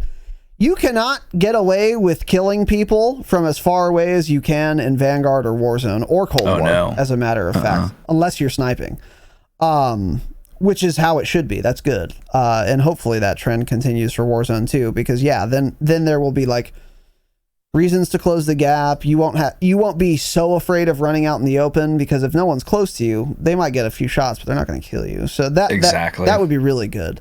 And that's how it looks now. I agree with you. The weapon balance does seem okay so far. No one has played enough to tell you if the weapon balance is actually good or not definitively. No one's played enough yet. No one knows like the meta attachments. No one's used every gun. There isn't a meta to contend with yet, because everyone's trying everything out. So no one knows yet. But if something was very overpowered, that would already be obvious. And nothing stands out to me at all. There's no gun where I'm like, oh, of course, the meta sweats are already using their gold, whatever the fucks. And by the way, if you guys remember Vanguard, guess what everyone was using day 2 of fucking Vanguard? On SMG, that was gold. Everyone was, I don't remember what it was, but there was some SMG that was clear, far and away, insanely OP, literally on day 2. And that has not at all happened. I think it was a bunch of guns were 2-shotting. I think there was a 2-shot MP40. Oh, there was that too. The AS44 2-shot build too. Oh, yeah. I mean, everything 2-shot in Vanguard. But there was an SMG that like everyone was abusing. So that's good. That's a good sign that we are not seeing that. No gun has stood out to me at all. Literally not one problem gun yet. So and that's very good. If you guys want, sim.gg is updated with base stats for all guns, so you can look at time to kill and everything. So there definitely are some guns that are better. The Kastov 7.62, just call it the AK-47 or something, is a 200 millisecond time to kill, whereas the M4 base is like 380. That's so like the AK is the fastest AR by a lot, but you don't feel that as much in multiplayer. If that comes to Warzone, then that'd be very noticeable. But it's like even like M4s up close feel like you get shredded in multiplayer. But so just to let you know, if you want to look at stats and actually see, because I thought I'm like I use the AK, I'm like, holy shit, this gun with 0 attachments is better than any gun I've used in the game. And it turns out I was right, because then they posted a screenshot later and they're like, oh yeah, it kills in 200 milliseconds. The next closest AR is like 260. I was like, oh okay, I wasn't just crazy. Then it did feel really good. But yeah, so you can use sim.gg if you want to look at base stats. Yeah. But yeah, so my last thing here. Pig. So, yeah. Oh yeah, you need to talk, huh? Yeah, I just gotta talk, man. You just itching, shaking. Just itching, yeah. I have to act hard and get my word in here. So yeah, the web mails does seem okay so far. On the topic of snipers, because Tanner said he's a little worried about snipers. They do ADS pretty quickly. Like he was mentioning SPR specifically. A level 1 SPR does ADS pretty quickly, but I'm leveling the SPR now, and I can tell you, if you want to put on attachments, it becomes significantly slower. Like I have a barrel and a muzzle on mine to increase velocity and damage range. I have an optic, like a 5.5x zoom optic, because I'm playing Ground War Invasion. And then I have a rear grip that increases ADS speed, and I believe a bolt that increases rechamber speed. So I have a lot of negative ADS attachments, and I have one positive ADS attachment. And it ADSs significantly slower than it does with 0 attachments. So the snipers don't just always ADS quickly, you know. It ADS is slower, for example, than a meta MW 2019 Warzone Car 98. A fair amount slower. So the if you wanted to have like a good sniper for like Warzone, it's not going to ADS as quickly as the iron sight SPRs you're getting dicked down by in multiplayer does. I am not worried about snipers. That's one reason, but also they absolutely do have a damage range. And it's not 800 meters. Again, I've gotten one of the snipers max level. I'm also almost max level with the SPR. And you get hit markers all the fucking time. Even with the first sniper rifle. I don't know what it's called, but the first one you unlock, that sniper, I get hit markers all the fucking time in Ground War. It has a damage range. And it'll one-shot people inside of its first damage range, which I would assume is probably 50, 70 maybe meters. If you shoot someone, I think anywhere, it's a one-shot kill. But outside of that, it is only a one-shot kill to the head, even in multiplayer. And you get a fuck ton of hit markers with even the bolt sniper, the first one. This is also true for the SPR. The SPR is not a one-shot kill at any range, unless it's a headshot. And it has a significant damage drop-off. And I have gotten... I think it's a 2-shot kill at any range, though. I don't know if I've ever had to shoot someone more than twice. Actually, yes, I have. I've gotten 2 hit markers with an SPR before. But I was probably like hitting their leg or something. So, for those reasons, I am not that worried about snipers. There probably does exist a sniper that's a one-shot kill in multi at any range, anywhere. but I don't have it unlocked yet. And also, there is an appropriate amount of flinch. This is my biggest... This is the thing I'm most happy about with how they've balanced snipers in this game. There's an appropriate amount of flinch. It doesn't have no flinch like fucking Cold War, but it also doesn't have Warzone level ZRG flinch where good luck you lost if you get hit once. It's a fair amount of flinch. If you're getting shot, it's going to fuck you up, but it's still possible to land a shot. It's just a lot harder now. It's an appropriate amount of flinch. I think snipers so far seem very well balanced, at least for multiplayer to me. They're not as good as they were in Cold War. They're not as bad as they are in Warzone. They're good. I think they're in a good spot. So there's been tons of Twitter clips going around of people with like fully built SPRs and stuff that have insane ADS speeds that are way quicker than like any meta M4. I mean, any meta car or Swiss build we've seen. Also, one thing I've noticed is there's an ammo type conversion that maybe does more damage, because I've seen on a lot of the builds, there's like a 300 like Norma round or something, I think it was. So that also may make all of them one shot, like in multiplayer at most ranges, like anywhere in the body pretty much. But yeah, I haven't used them myself, but I am... Just the fact we've seen so many already being used in that like quick scoping way kind of does worry me, but... I have not died to someone quick scoping literally once in this game. Maybe that's crazy. There's some I've died to so many iron sight snipers. That's weird. Yeah, not once. Every time I get sniped, it's some fucking little rat on a rooftop head glitching far. Yeah, it's Jerry like mounted in the back of their spawn. Yeah, remembering his time in the core. Yeah, taking 14 seconds to line up a shot on you as you're standing still too. Yeah.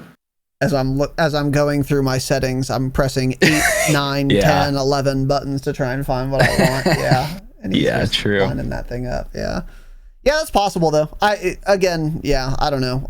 All opinions subject to change. You might be right. Oh, absolutely. Yeah. That we should have said that as a disclaimer at the start. What we're saying right now, I would probably argue 75% of we won't hold the same opinion on in about a month or two, and surely not in like a year. There's always those people that come back fucking 3 years later like, oh, do you remember when Warzone launched and you guys said this and we're wrong? Haha, we sure were. So was everyone else, man. We're wrong about a lot right now. Everything you're listening to is going to be wrong in 6 months.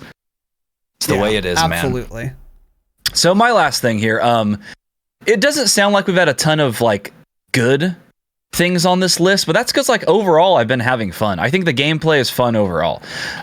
So yes, movement was nerfed harder than in the beta, but like even that I'm already pretty much used to, and we'll get more into that in a second here. But there's some things like can't really slide cancel. I think they patched that in. I don't know if anyone's figured out a way. So things now, we had that MW2 prep episode where I was like, oh, I'll be running Battle Harden. I've already realized Battle Harden is useless. That's a dog shit perk. It doesn't do anything to flash grenades, which are busted.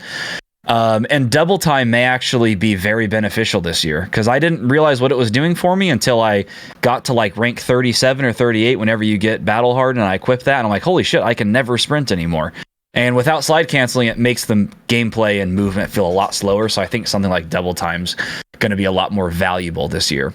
But yeah, so if you feel like the movement has been like a big issue for you, I would recommend sticking with double time for sure. But overall, like the gameplay's fun, the gunplay's pretty fun. It's because I think it's what I expected. I think a lot of people just like expect too much now, I guess. And we've been guilty of this too. But I just tried to not expect a whole lot this year. I was excited because it was a new game and everything, and I still am excited to play it. But at the end of the day, multiplayer, doesn't matter what they're going to do. The fact that Battle Royales exist and Call of Duty has one, multiplayer is not the main thing anymore. Yeah. It's not what is keeping people playing, and it won't keep me playing for 2 years. So, you know, if they drop a map pack that costs $20 in a year, like we had talked about, yeah, it's not going to bring me back for very long. I won't give a fuck anymore if I get Crash, Terminal, Firing Range, Favela. Especially if I have Mastery Camo by then. Yeah, it won't matter very much, because I'm playing multiplayer now for the Mastery Camos. If I was just playing the game and trying to sweat, I don't know how much fun I'd be having, because I haven't tried that. I get a gun max and or gold, and I move on to the next gun. I'm just going down the list of ARs right now. I'm not even thinking about it. So I'm having fun in that sense because it's giving me something to do, and I'm not trying to like sweat, and I'm not expecting to do good. I'm not looking at my KD, don't know what it is, couldn't tell you. Doesn't Literally, exist, you couldn't tell but us. I'm not doing good, You and I'm literally fine with it. couldn't tell us. I don't give a shit anymore. Yeah, I'm not trying to farm streaks and get high kills, high XP. You know, I play Invasion and usually end up with, you know, top 3 points on my team or whatever. But you know, a lot of that is killing bots too, just to level up guns. So I'm having fun overall, though. Yeah, it doesn't seem like we said like a lot of specifics for good things, but just because like overall everything is pretty fun and pretty good, and I don't think necessary to point out every single good little thing or just like every aspect of fun we've had. So overall, I've really enjoyed myself so far. Yeah, I agree with you. Because we tempered our expectations, the game is a lot of fun. And it's playing as expected. You know, I didn't expect aim assist to be removed from the game. I didn't expect SPMM to be removed from the game. I didn't expect to get a mini map back. So Didn't expect the time to kill to be slower. Yeah. I didn't expect the time to kill to be fun, which it isn't. It's too fast. Yeah. But I didn't expect it to not be as fast as it is. So for those reasons, I had realistic expectations going in, and it's a lot. I'm having a lot of fun. I'm having more fun than it sounds like Tanner probably is. Part of that is, of course, as he said, because grinding for the mastery camo is something to do, and the grind, that journey, they've made way more fun this year. Because again, the mastery camos for the primary weapons at least make sense. So it's fun grinding for the mastery camo because it's something to look forward to, the camo itself for Warzone. But also it's fun because they've made the journey fun because the challenges actually make sense. So that's a really good plus side there. I think the weapon balance again is decent enough to where that's fun. Sniping is super satisfying and fun to do in Ground War. I'm enjoying that a lot. The game functions pretty well. I get pretty good frames. I crash an acceptable amount. And the visibility is good too because of the diamonds. And that is making the game a lot more fun for me. I will never like this game, multiplayer or Warzone, less than I liked MW 2019. That's not possible. Because in MW 2019, someone would be on my screen that I should be able to see that I couldn't see. That'll never happen in this game ever. So this will always be, no matter what, a better, more fun, more enjoyable game for me than MW 2019, period. That's big, because I had fun playing MW 2019 Ground War. It was a good experience for me. I enjoyed it. Even without the camo grind aspect, it was fun, because the guns felt really good. The reload animations and all that shit were dope. The sounds are really cool. The gameplay itself was fun. And this game is only better than that because I can see people. So the game's better than MW 2019. And here's one opinion I will stand by. That'll never change. This game will never be less fun to me than MW 2019. Because every time I should see someone, I do. That makes a first-person shooter so fucking fun. You guys wouldn't believe how much fun you could have when there are players on your screen that you should see and you see them every time. You would never realize how fucking fun that is. So for that reason alone, the game is infinitely more fun than MW 2019, which is since that's the last Infinity War title, that's like the kind of comparison point. I'm having a fucking lot of fun. And every time I play, I have more fun than the last time I played. I'm learning the maps. I'm getting used to the TTK. I'm getting used to the movement. I'm getting used to not being able to slide cancel. I'm getting used to the recoil, the guns, all that shit. Every time I play, I'm having more fun. I'm enjoying the fuck out of this game right now. And I'm very pleased.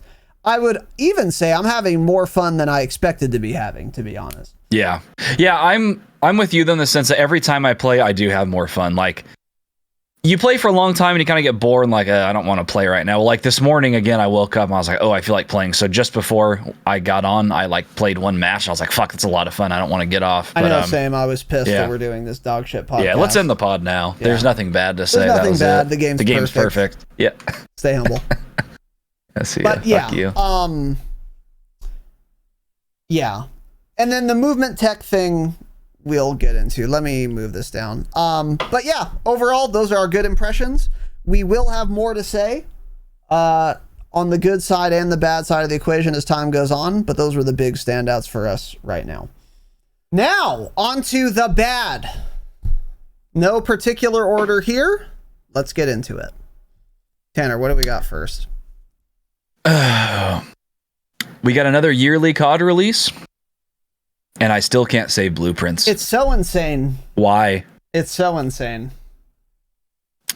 It's so insane. Well, why do we have to go through this every single year? Are the camos also not going to work in Warzone when it launches? Are the mastery camos not going? Why? You know you're going to put it in the game. Why is that not there day one? Thing. Yep. This is a basic part of the gunsmith. Why can I not save my blueprints? That being said, I personally don't care a whole lot right now because I'm getting a gun max and gold and then I'm moving on. So I don't need to go back and like get my attachments together or anything. But holy shit, man, it's so annoying. It's really stupid. Yeah. And like you said, that's my biggest thing is like everyone wants this. And you know you're going to add it in at some point. Why? This is a basic feature. Why is this not in the game on launch? It's so dumb. Yeah, and I'm with you. I don't care. I haven't wanted to use or save a blueprint once because I'm getting a gun max or whatever and moving on.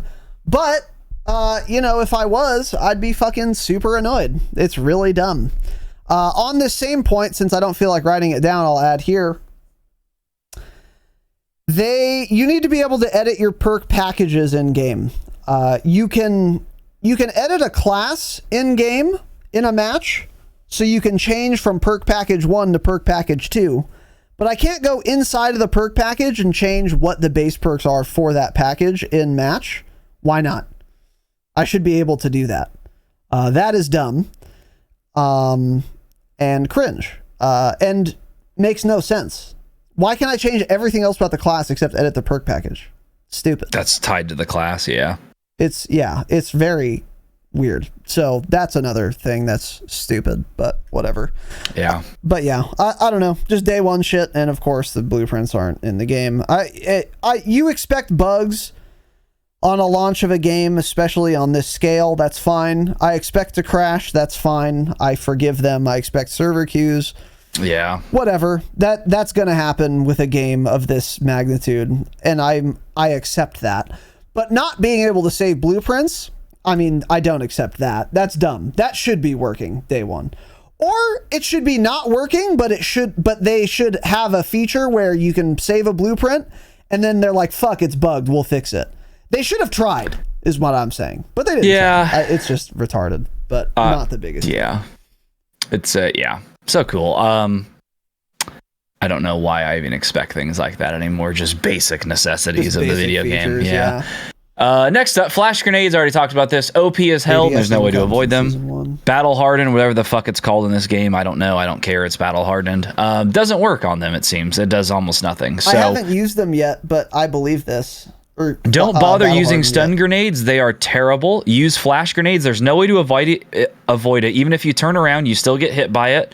It seems like it doesn't matter if you're 10 feet away or 1 foot. Your screen is bright white and you can't hear for like 4 seconds. So have fun with those. I hope they nerf those soon because they're very annoying to deal with. If you get flashed and someone's like in the same building as you, like you're dead every time. There's no counterplay. Maybe you get aim assist through it and can lock on. I don't know. You wouldn't even be able to see anyways. So just hold LT and start shooting if you're on controller when you're flashed. Maybe you'll get a kill. But yeah, fun. Yeah, they're insanely overpowered. I expect these to be nerfed though, to be honest. I'm not that concerned about it. But it is annoying. It was especially annoying day one when like flash grenades are unlocked instantly. Everyone has access to them. So everyone was using them day one, especially, and you were just fucked when you got flashed. Yeah, it was very stupid, but whatever. Yeah. Hopefully they nerf it sooner rather than later. I think they will, to be honest, because they're that oppressive. Yeah. So anyway, speaking of oppression, this is a big deal to me, and I don't think this is going to be changed, and that's unfortunate. There is a substantial delay if you take any action in this game and then want to shoot your gun. So, for example, let's say you have an M4 and a pistol. Okay. Let's say you shoot your M4, you're out of bullets, and now you want to switch to your pistol to finish the guy off. You'll press your weapon swap button. Your pistol will come out. You'll be done with the animation. You'll be holding your pistol. It'll look like you're just some guy standing there with his pistol fully engaged, out, and ready to go. You would be wrong, because there is an additional 8 seconds after you switch weapons before you can fire the gun for no reason. So I will have the M4, I'll switch to the pistol, I'll be fucking spamming my fire button. The animation will have literally ended 500 milliseconds ago, but there's still some delay that is disallowing me from shooting the weapon, even though the animation to take out the pistol has been over for quite a while now. So in other words, it looks like I should be able to shoot my pistol now, but I can't. And this delay is extremely pronounced and occurs with every action you could take in this game. It is the same thing where if you're climbing a ladder and you jump off the ladder and go back onto the ground, it's going to look like you're holding your gun and you're ready to shoot. You're wrong. There's just a random 500 millisecond delay before a bullet will fire out of your gun, even though it looks like you should be able to fire.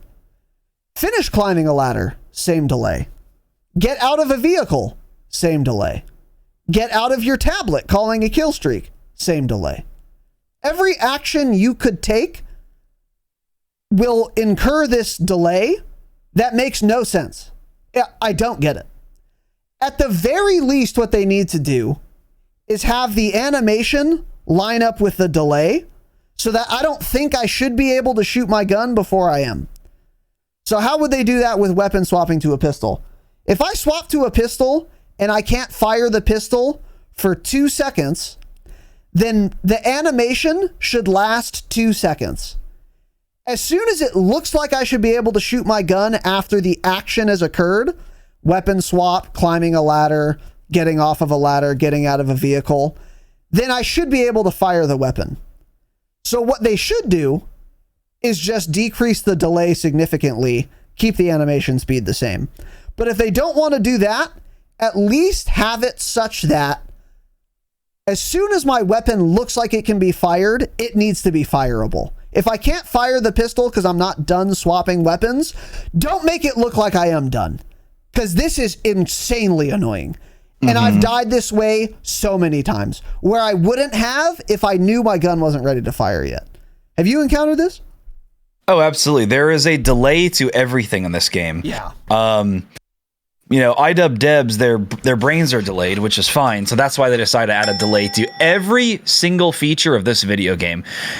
Do you have a normal finger and want to press your trigger, you know, fast?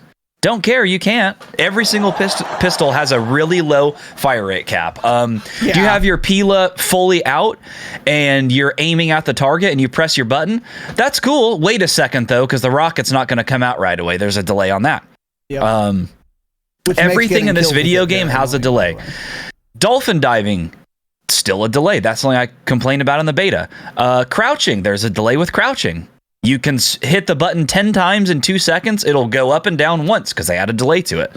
Just full-on LARP, dog shit, unnecessary, stupid changes to, again, cater to really bad, slow-paced players. I hate it. I hate it. I hate it.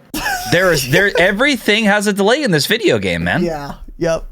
That's the easiest way to put it. If it exists, it has an unnecessary delay to it. Yeah. There's a fucking delay to pop a UAV, man.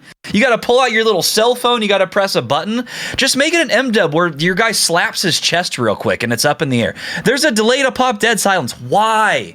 Why? Yeah. Get rid of the goddamn delays, man. It's never changing. That's a frustrating thing. So whatever. Exactly. This is the last time I'll complain about it because it's never changing. Exactly. And it's going to piss me off forever. Exactly, dude. Yeah. Absolutely. Yeah, that's why this is a big deal to me. Because the flashes, if we thought the flash grenades were always going to behave the way they do now, we would be much more upset about it. But I'm confident they're going to nerf flash grenades. They're not going to be as disgusting as they are right now. This delay, though, I don't think it's ever going anywhere. I think we have it for 2 years. No. Smile. And that's why we are much more upset about this, yeah. Because it's really dog shit, and it's not going away. They're not going to get rid of it. Classic. And parts, again, if you have to give me a 2-second delay between swapping weapons, don't let it look like I can shoot when I can't. Yeah. If it looks like I can shoot, let me shoot. So make it take longer until I look like I can shoot at the very minimum.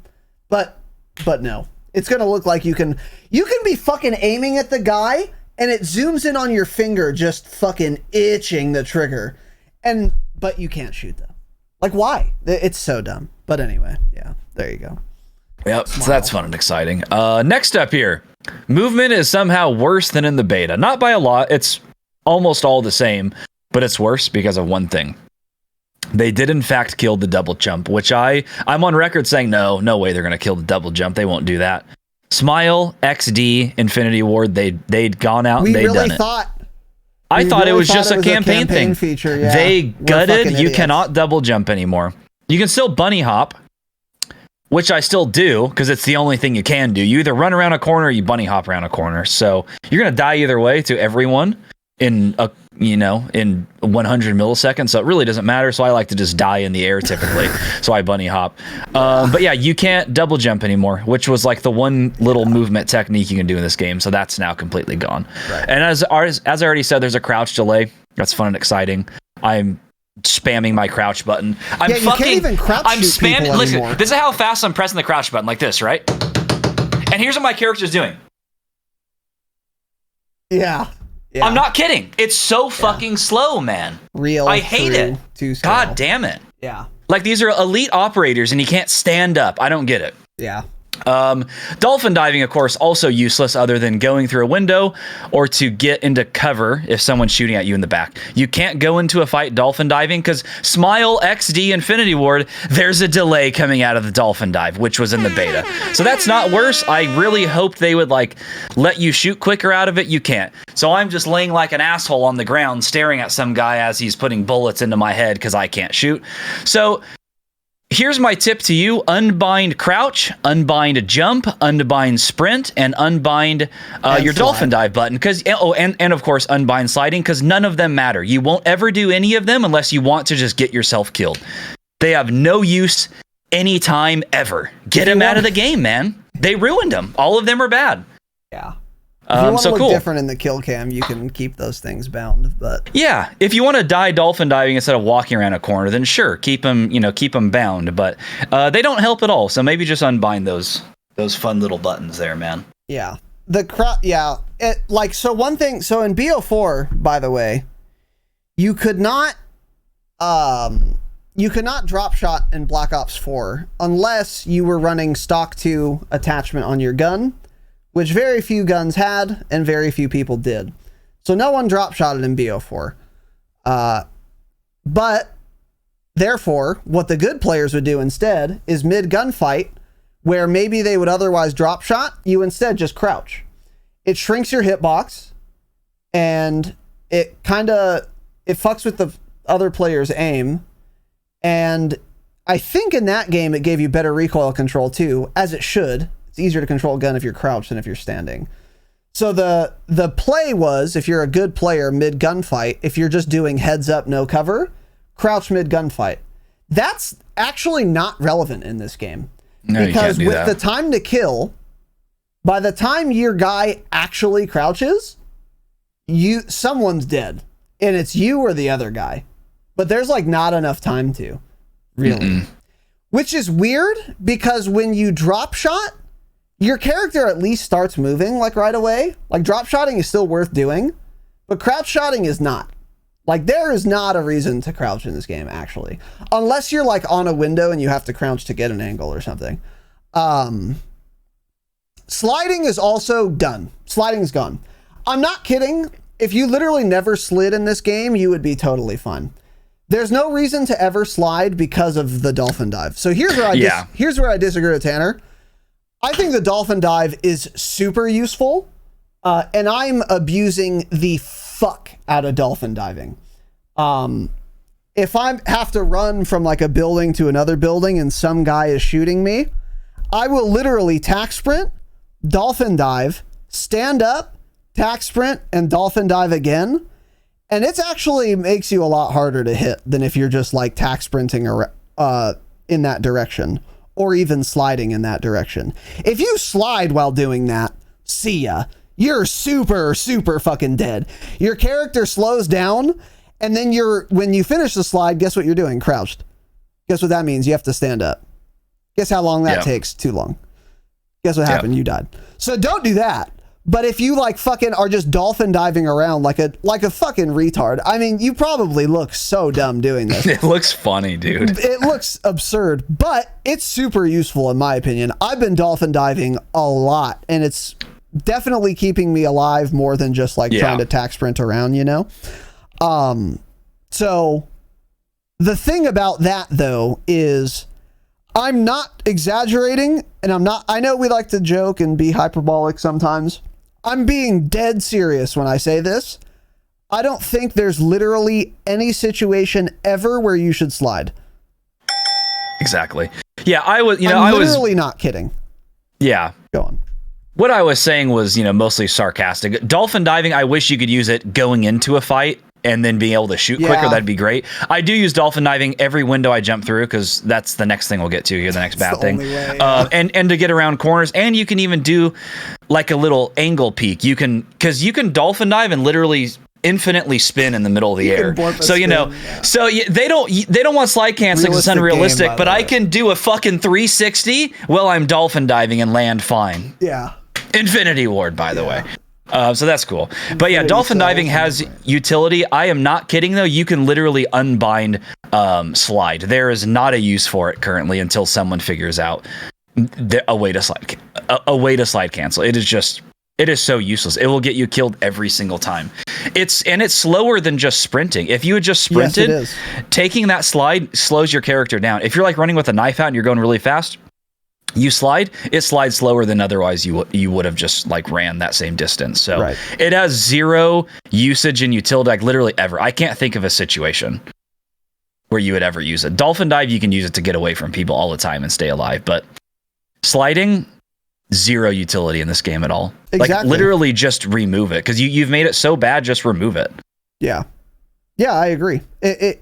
Either it's better to just keep sprinting and you might as well not even slide, or if you have to change the orientation of your character where you might want to slide, a dolphin dive's better in that situation. What situation? Any of them. Mm-hmm. Any situation where you want to slide to get around a corner, to whatever, move different, to change your hitbox. In every situation where you think you might want to slide, it's better to dolphin dive strictly. Always. So there is literally... I challenge anyone to tell me when it's appropriate to slide, and it's the best thing you can do above and beyond continuing to sprint or dolphin dive. I'm not kidding. I can't think of a single scenario. It is literally not worth doing ever, which is crazy. And it sucks too, because when we first got a slide in Call of Duty, I don't know if it was MW19. I feel like it was sooner. Could you slide in BO4? You could, right? Yeah, you could slide in a lot of other CODs, yeah. There was some COD relatively recently where they introduced sliding, and it was like one of the best innovations of all time in Call of Duty. And I'm being sincere. It was a great mechanic to add, and it really added a lot of depth, skill gap, options to the game. And it's a shame that they've pissed, shitted, and farted all over it in this game. It's not worth doing anymore. And it's a shame. Yeah. But I think you should literally never slide. If you're sliding sometimes to get behind corners, start dolphin diving instead. Your KD went up by 0.2. You're welcome. Yeah, dolphin dive or just sprint. Or just sprint. Yeah, exactly. They're both of which are better than sliding always. Yeah. Yeah. It's insane.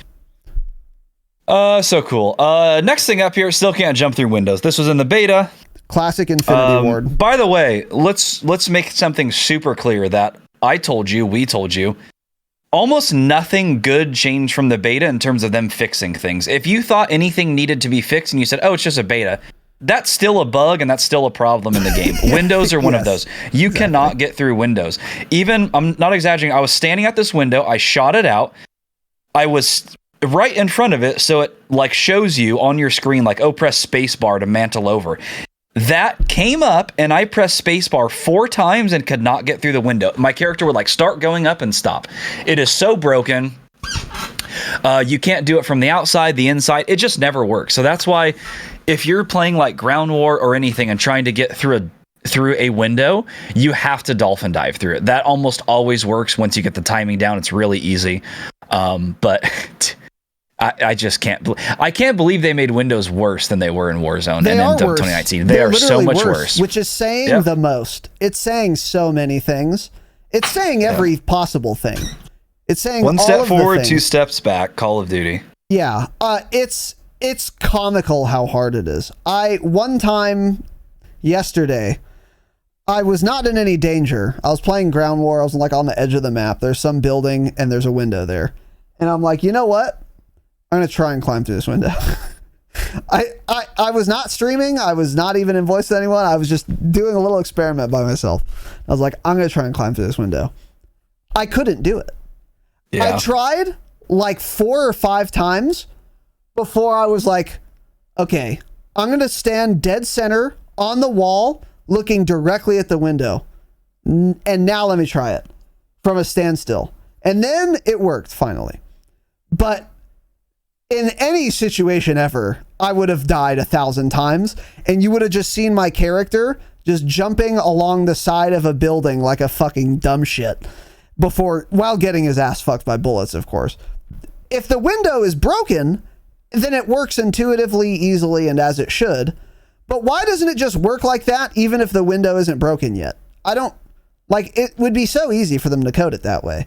If there's a fucking window sill and the window isn't broken yet, pretend the window is broken and then have my character react that way when I try to get through it. I don't know why. Because I'll break the window when I mantle through it. If I somehow all the stars align and I actually can do that, then that's exactly what happens. You mantle through it, the window breaks, you're fine. I just don't know why this is so hard for them to do. It's a classic Infinity Ward problem. We talked about it when MW 2019 came out. It never got fixed. It never was changed in any capacity. And now it's actually even worse. It's even harder to do now. So either dolphin dive through it or literally break the window before you try.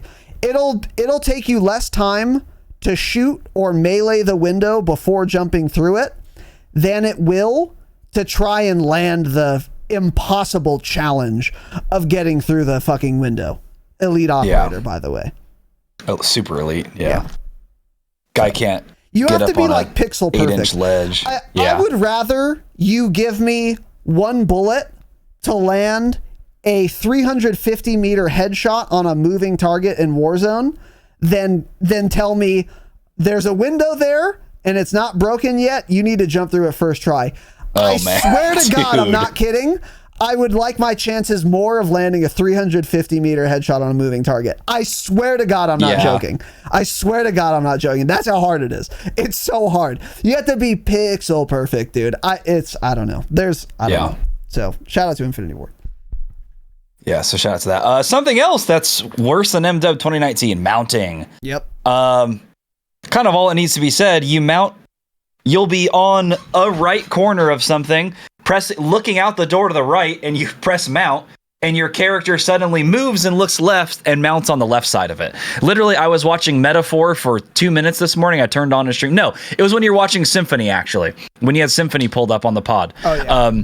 He tried to mount a corner with his sniper, and he was aiming out the right side of it. His gun was on the right side of the wall. His character model moved over and mounted on the left side.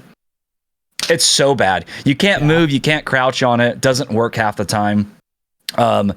Luckily not that big of a deal because mounting isn't very good ever, and there's not many camo challenges for it. So people will be doing it far less than they used to, having to get it like 100 mounted kills on every AR like in 2019. Now it's like get 40 mounted kills and you have a gun gold. So there will be less of that, but That was just something I noticed. It's dog shit. It's annoying, and it's worse than Modern Warfare 2019. Yeah, for sure. Yeah, the mounting, even in Warzone, is not super intuitive. You kind of have to get the hang of it. You're like, okay, I'm on this tree. I'm aiming this way. If I press mount, surely I'll be continuing to aim this way. You're probably wrong. You'll probably press the button, and then, so the tree's here, you'll probably press the button, and instead of doing that, which is what you want to do, you'll do this, and you'll be like, oh, God fucking damn it. But then if you keep trying to mount for another week or two of intensive training, you'll figure out the very idiosyncratic, weird mounting system of Warzone, and you'll be able to mount where you want. I'm hoping that's the case for this game as well. I'm hoping it's just a very unintuitive but learnable mounting system where you can eventually learn where you need to position to mount where you want. I'm not sure if that will be the case, but it's not intuitive. But neither was Warzone or MW 2019, so whatever. My bigger concern, because I think that will be learnable, I think you'll be able to learn the quirks of mounting in this game such that you'll mount where you want once you learn how it functions. My bigger concern is that you can't crouch in the middle of a mount, which I find fucking annoying. So if I'm mounting like an open doorway and I'm standing up, if I press crouch in Warzone, I'll stay mounted and my character will crouch. In this game, you'll come out of the mount and then you have to remount if you want to be crouched. This is especially annoying if like you need to shoot underneath or you need to shoot above. So like, let's say you crouch mount a doorway and there's like a tank blown up in front of you and there's some guy behind the tank standing up, but you can't see him. You don't have that angle unless you stand up. Well, in Warzone, I can just press crouch and I'll stand up and then I'll still be mounted and I'll have the angle I want now. But in this game, it's like I have to dismount, stand, and then remount if I want. And like, that's so much time and it's clunky. And I don't think they will ever implement this feature again, unfortunately. I think it's possible they will. I don't think it's totally outside of the realm of possibility, but I'm not sure if they would do it. And if they will, I'm not sure when, because they have a lot of other things they should change first. So that's kind of annoying. Another thing you can't do that you can do in Warzone is if you're mounted, if your gun is still like parallel to the ground. So you're like on a short wall, for example. If you're mounted on a short wall in Warzone, say you're on a rooftop in Capital and there's a short wall around the roof of the building, you can mount it.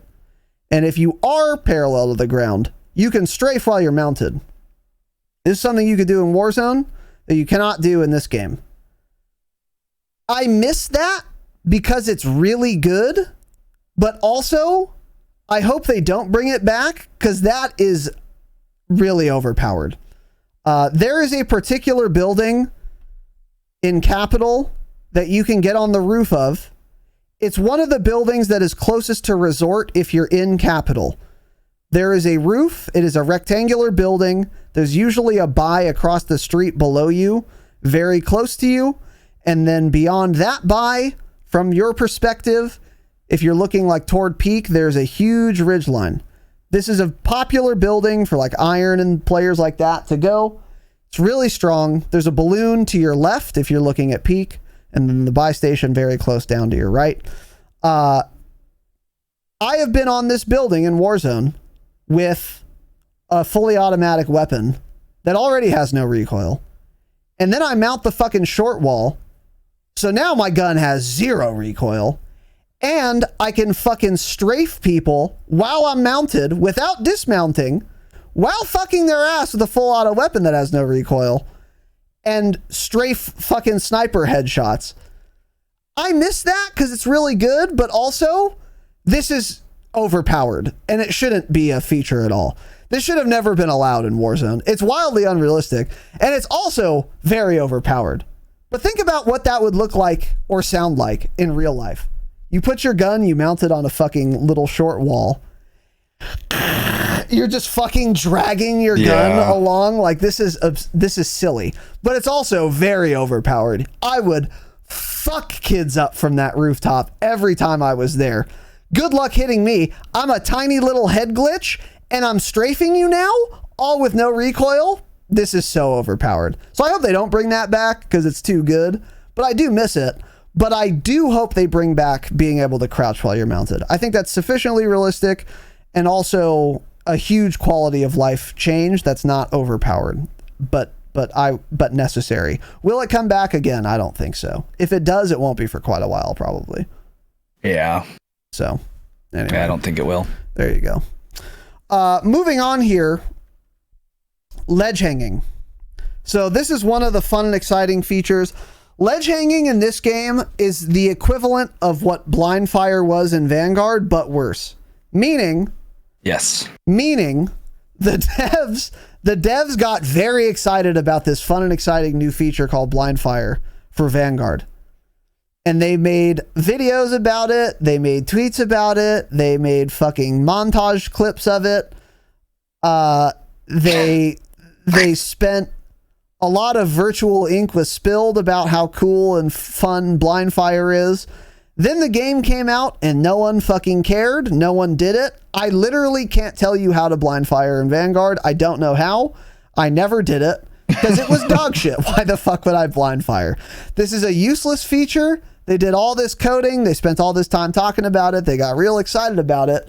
But the thing is, Activision devs do not play their own game. And they don't realize that no one fucking cares about blind fire. Why are you even implementing it in the first place?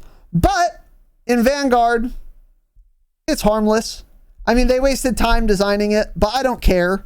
It doesn't affect my gameplay experience because I'm not doing it and neither is anyone fucking else. So who cares? They just wasted time where they could have been doing other things. They've done that a lot. They'll continue to. Not the end of the world. Ledge hanging is very similar in that I've never seen someone ledge hanging unless I'm fucking their ass while they're trying to climb over something. Yeah. I've never been shot at by someone doing the cool James Bond ledge hang with the pistol thing ever. In the next 2 years, I expect to never die to that ever. It'll never be relevant ever. But the important distinction is, unlike blind fire, this is not harmless and it will ruin my gameplay experience, and it's already begun to.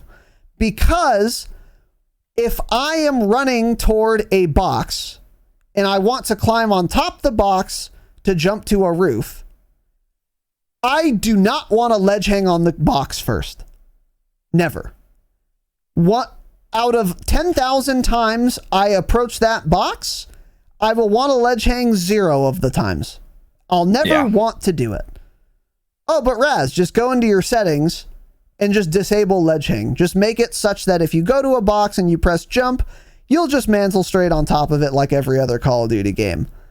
Hey, listener, that's a great fucking idea, and I would love to do that, but I can't.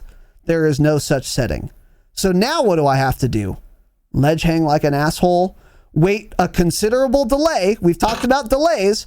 Guess what else has a fucking delay? Going from ledge hang to actually mantling, which is the only thing I'll ever want to do anyway. So now, if I want to climb on top of the box, I have to go, press jump, ledge hang like an asshole, pause. Hey, pause. Just wait. No reason. You just have to wait, though. But there's not a reason that you have to wait. You just have to, though. And there's no way out of it either. If you wanted to just instantly mantle, that's cool, but that's not allowed. That's not an option. You're just ledge hanging, you're waiting, and then you press jump again and you mantle on top of it. This has already gotten me killed. It's already gotten many of my enemies killed. I see this dumb fuck who wants to get on a roof. You fucking idiot. How dare you climb in a video game? Punish, punish, punish. I fuck his ass while he's ledge hanging. Knowing full well that he doesn't want to be ledge hanging. This poor guy's just trying to get on top of the fucking box, but he can't. The game won't let him. So I just fuck his ass while he's ledge hanging. I've died this way a number of times as well, and it's annoying. And take it out of the game. Add an option to where I will press a dedicated keybind to ledge hang, which I'll never press. I won't even bind it. Or just disable ledge hanging. If I approach a box and I press jump, mantle it automatically. Add that as a setting, but it's not a setting. I don't think they'll ever add it as a setting. And this is going to be 10 times more impactful and worse and annoying in Warzone. In Warzone, you climb a lot. In Warzone, verticality is way more relevant than in multiplayer. Getting on a roof is cool in multiplayer. It's advantageous in multiplayer. 10 times that for Warzone. It is very important to have elevation in Warzone. How do you get up somewhere? You fucking climb up, obviously. So you're going to be climbing more in Warzone anyway. And then you're going to die while you're ledge hanging because you're incredibly vulnerable and there's a huge delay. This is going to be a massive issue in Warzone. And for any of you listening who play Warzone, I will bet each one of our listeners 10 United States dollars that if you play an hour a day for a week in Warzone, you will die while you're ledge hanging or because of the ledge hang delay. It will happen to you inside of a week at least once. I guarantee it. I guarantee it. And then if we extend this to 2 years, how many dozens, hundreds of deaths are Warzone sweats going to have because ledge hanging simply exists? A lot. There will be a holocaust of ledge hangers in the virtual Warzone space over the next 2 years. It will be a holocaust because people who don't want to be ledge hanging will be forced to. And I'm very concerned about this. What are your thoughts? Yeah, I was just looking through all the settings to see if there's any way to do this like in advanced settings. Yeah, there's absolutely no setting for it. But yeah, it's I die all the time if you have to try to jump over something and you get the ledge hang. You're just dead every time. Puts a nasty delay on, especially bad in ground war.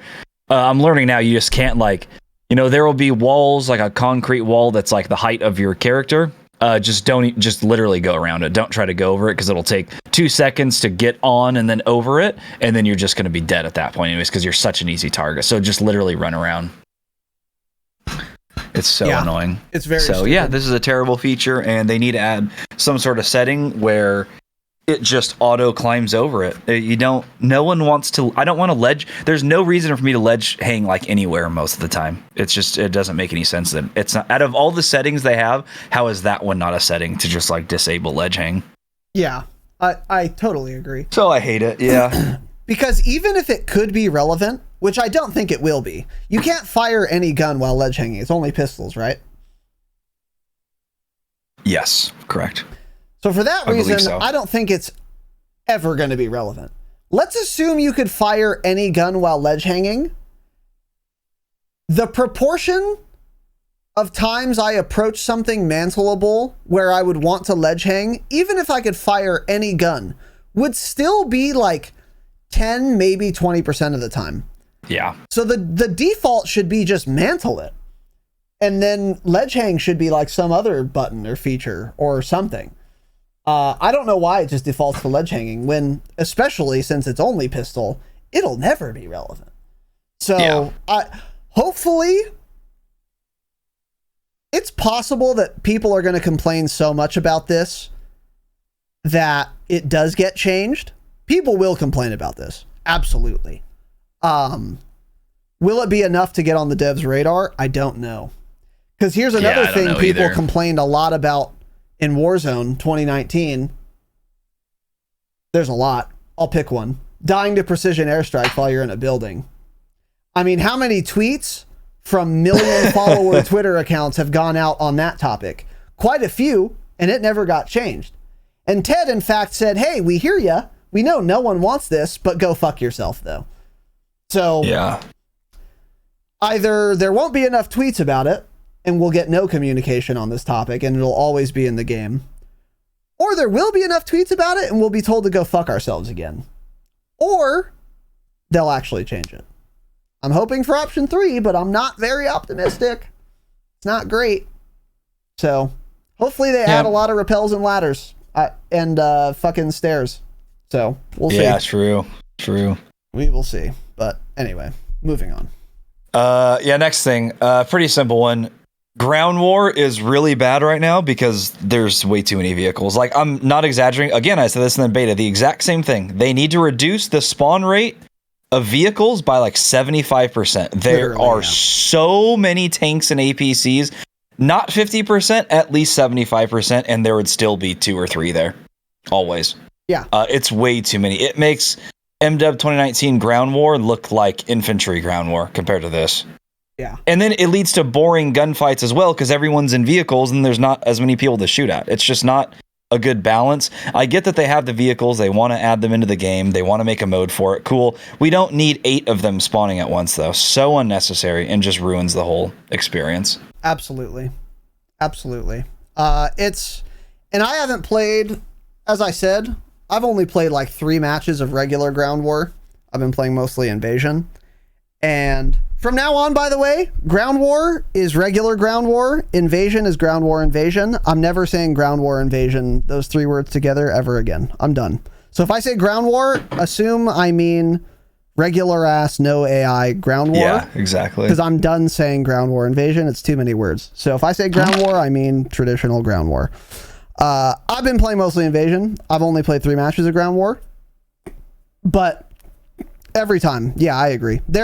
I mean, it was a joke. Like, literally, it wasn't just 10 enemy tanks on the map. It was 10 occupied enemy tanks at any time. Maybe not 10. Maybe like 8. But this is still absurd. I mean, the average number of people in tanks on a 32-person team should be 2 or 3 at any time. Not 5. Certainly not 8. It is entirely too many. Yeah, this is insane. So they need to reduce the number of tanks that are in the game or drastically nerf the spawn rate of them or something. But something has to give. It's a joke. It's a joke. It's not fun. It's like you're playing Battlefield, but where there are no vehicle mechanics and it's not fun at all. And there's no destructible environments. And then you're just some guy playing a shitty Battlefield game, getting your ass fucked by tanks. But you don't have C4s or good launchers or disabling tracks or any options to deal with them. It's just dumb. So, cool. Yeah, totally agreed. Another thing on Invasion, the spawns are very cringe. In Ground War, you can choose where you spawn. So you can spawn at an occupied flag, a flag you occupy, or on a teammate. You might be able to spawn in helicopters even if a squad mate isn't in them as well. I'm not sure. I haven't played enough. But in Invasion, you don't pick your spawn at all. So you always spawn just like in your spawn point, like at your base. And if you are not doing well in Invasion, this accounts for a lot of wasted time.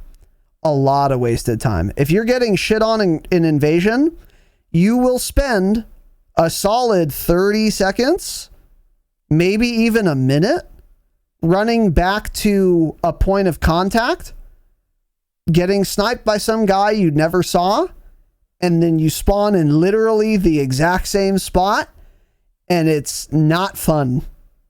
It is not fun at all. Because that entire time you're traveling is just wasted time, wasted time, wasted time. They need to adjust how the spawns function in Invasion. I think what they need to do is just not spawn you at your literal team spawn point every time you die. You should spawn there for the first minute or so. If you're getting spawn raped, you should spawn there. But if your team is like broadly in the middle of the map, that spawn point needs to be brought up. They have algorithms for how spawns work in fucking Team Deathmatch, where you're not always spawning and where you first spawn when you load it into the map. They need to implement something similar for Invasion. You shouldn't spawn fucking on the front lines because then killing enemies doesn't matter. They're going to respawn there in 2 seconds. I'm not advocating for that, but there is a middle ground that is good, and it's not where we're at now at all. It's cringe. Yeah, leads to a lot of running. Yeah, lots of running. So, use tactical insertions. There's my tip. Yeah, right. The UI still very bad. They made some improvements in some ways. Not very many though. Actually, the more I think about it, it's pretty much all the same. The biggest issue to me comes with the gunsmith, where you have like literally, and I'm not exaggerating, like 40 underbarrel attachments to choose from. And instead of like most other COD games, MW19, they have them on the left side of the screen listed vertically. So you'll be able to see like 10 or 12 attachments at once on this vertical surface on the left side of your screen.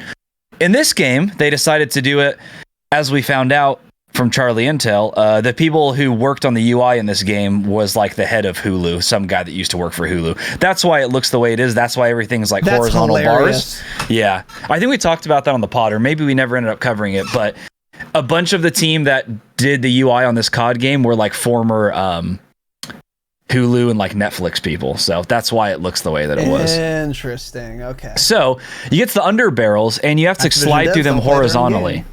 And they're fucking huge on your screen. So you see like 5 or 6 of them at a time. And then you have to scroll through horizontally.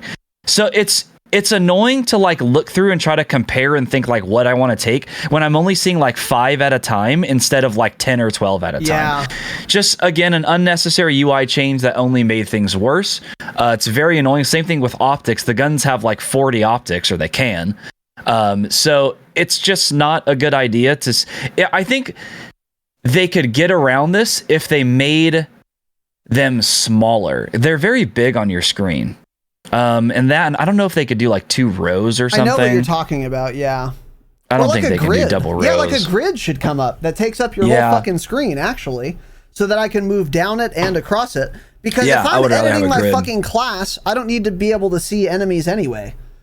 Yeah, like exactly. I'm dead either way, whether, so like you might as well just fill up my whole fucking screen once I open muzzle devices, and it should be a grid, and I should see literally every single slot on my screen at the same time. I have enough real estate. But instead they make it, like you said, like a horizontal list. You have to push your fucking right arrow key for 20 minutes before you get through the whole list. And for what reason? So you can continue to see an opaque gameplay screen that you can't interact with right now anyway? It doesn't make sense. Mm-hmm. Yeah, true. Good point. Yeah, so really poorly designed, very few improvements made from the beta. Don't know how many improvements we'll actually end up getting. We'll have to see on that. I'm sure they'll make some tweaks here and there, but a lot of things like the gunsmith, I think it's just going to be the way it is, how it's listed. I can't see them making a major change to it. I agree. They said, and here's another funny thing too. They said that they improved the UI a lot in that blog post from beta to launch. I can't tell what they did. Can you? It's more like the main menu things. Well, it's like searching for a game, I guess, but even I don't know. I can't tell you what they did, but what all I can the things tell on the top you is right it's not are the great. Same. No, it's still really bad. It's still really dog shit. It's still impossible to find friends to invite. I'm in Discord with fucking Tanner, and I say, "All right, I'm gonna invite you to my party now," and then he's thinking, "Okay, so Raz is at the main menu, and he wants to invite me to his party. I'm going to go pee because I have time to. Because I know that he has to press this button, that button, do some mental calculus to figure out what he has to press next. Because it's not as simple as pressing on the social button. Because when I press on the social button, the first thing that I would expect to come up, and this is what would make sense too, right? I press on social and my friends come up. That's the only thing I'm ever going there for almost all of the time anyway. So you would expect to see a complete and full list of all my friends clearly visible on my screen, taking up all of the real estate. And you would be so fucking wrong if you thought that's what happens. I can't tell you what happens. I don't remember, but it's not that. There's like, It's just, what's funny? It's just like the fucking underbarrel attachments. I press that button on the top 60% of my screen. I don't know what it is. I don't remember. I can sort of envision it, but there's like a bunch of wasted space. I don't know what's going on, but it's not important. That's why I can't remember it, because it's not important. It's not what I want. And then under that, there's like the friends list, but it's another horizontal scroll where I see 4 of my friends, and then I have to keep pressing right to find other friends that are online, and then I can invite you. Why is this not a vertical list or a grid taking up my entire fucking screen? Don't know. But Infinity Ward, though. So yeah, it's really dog shit. I don't know what UI improvements were made from beta to launch, but they're unnoticeable. Yeah, and you still have to click like on the game mode that you want to search for, and then you have to also click again to actually queue for it. If I'm at the main menu and I click on invasion, why is that just not automatically queuing me? What else do I want? Why do I want to press again to then queue? Like Yeah, I already pressed invade. I don't know. True. I'm not understanding, but True. yeah. So yeah, very few improvements made with that, it seems. Yeah. But yeah, last thing here from me. So like the unlocks and everything is just weird. So it's like unlocking scopes and other basic attachments is just dumb. So it's like there are a bunch of optics in the game, a bunch of like basic red dots that I just can't use on my maxed out M4 because that basic red dot has to be unlocked through another gun. So it's like, okay, cool. So it's like I have to level up X gun and then unlock X receiver and then level that up to level 16 to get this basic other version of this red dot that I want to use on my gun, even though my M4 is max and I've had it done and I want to just use it on there. It's a very annoying system. It's insanely complicated, especially for people who don't play the game often and are very casual players. They're not going to understand. They're going to be so confused as to why they have more locked attachments than unlocked attachments on their maxed out guns. It's like, I understand the system fine, but it's a terrible idea and it's really going to confuse casuals. It's just in classic iDub fashion, just a awful dog shit idea that they double down on and isn't good for anyone. It's like they want people to use all the guns, but they also want to cater to casuals. Casuals are going to find guns they like and stick with them. They're not getting mastery camo. They're not using all of them. It's backwards. So it's I don't understand the system. So it's like, cool, I have like 8 optics out of 45 for my M4, and I'm like, oh, this red dot looks a lot better. This is the one with the blue dot or something. Cool. I have to go through and unlock that through a fucking bolt action sniper rifle or something to get a red dot on my AR. It's such a bad system. Yep. It's not going to matter soon once I max everything out, but it's a really shitty idea for casual players, and it's confusing for them. I completely agree with you. And it's unintuitive. I thought I understood how the gunsmith worked until the game launched, and I realized this actually. Yeah. I was under the impression that like an M4 platform, there were, if I unlocked a red dot, I got red dots on everything, and then like that was it, and then there were going to be M4 only attachments. But that's, I guess a logical extension. I should have known this, but it is dumb because you're right. And I noticed this today, my SPR. My SPR is like 2 levels away from max. And there are probably 40 attachments that I still have locked. So I was like, wait, what the fuck? Because I never like really looked into it until today. So then I went to one of the scopes I don't have, and it says like, get this bolt action sniper rifle to level 3 to unlock this. Yeah. I was like, okay. And then I go to the other scope and it says, get this shotgun to level 5 to unlock that. Like, hold on.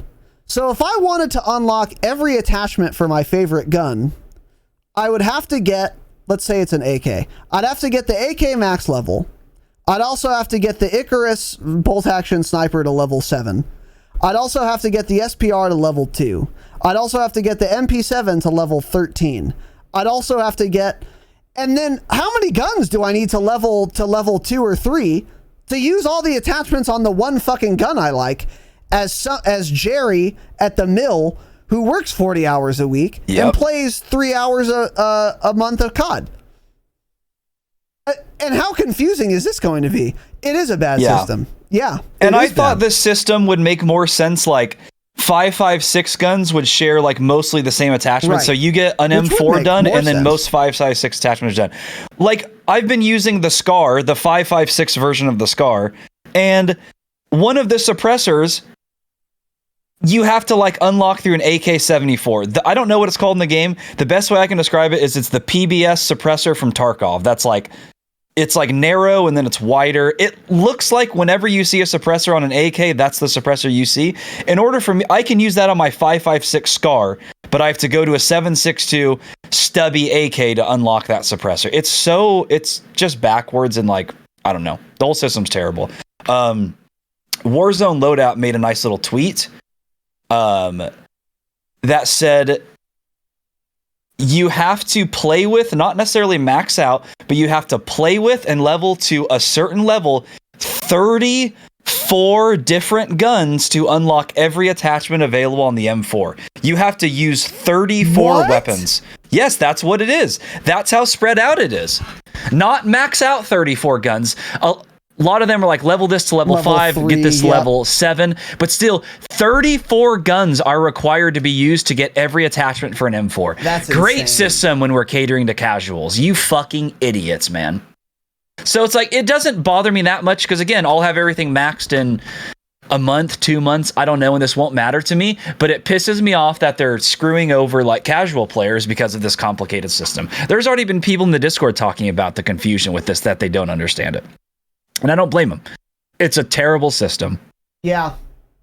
I was more excited for it before I saw it on launch, and then I realized how little the attachments share with each other through the category. It's like literally unlocking a basic optic that I want to use on an AR. You have to like unlock it through a shotgun. It's Jesus Christ, man. Yeah. Yep. Yeah, I didn't realize this until launch, like today, actually, literally. Yeah. Which, like you said, for those of you listening, if you listen to a Call of Duty podcast, this probably isn't relevant to you, honestly, because we all are fucking super nerds. We're going to play enough to unlock everything. But even for someone, like, let's say you're a Warzone 2 main, and hey, black helicopters. Alert, this might be why they're doing it. Let's say you are a Warzone 2 main and you don't give a fuck about multiplayer, and the meta AR is an AK, and you need to level fucking the AK to max, a bolty till level 3, a shotgun to level 8, an SMG to level 7, and then another bolty to level 2 to get the meta setup. That's a lot of different shit you have to level up. That's really tedious and annoying. And eventually, when the meta shifts and you have to do it for 5 new guns, you're going to be like, fuck it, I'm maxing every gun so I have all the attachments for a gun. I'm going to go buy the box of MW2 to just power this out. Because you can't level one gun and get all of its attachments anymore. Maybe that's what they're doing. Maybe there's the monetary incentive. Because it's certainly not casual friendly, like Tanner just said, for all of the reasons he said.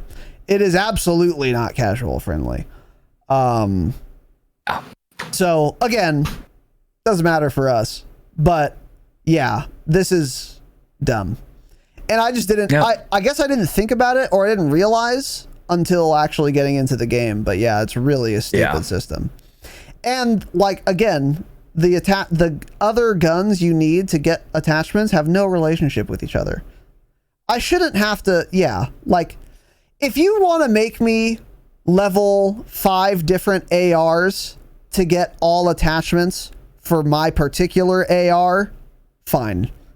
But why are we going across category too? This is wild. Yeah, like, I don't know. It's weird, but whatever. Yeah.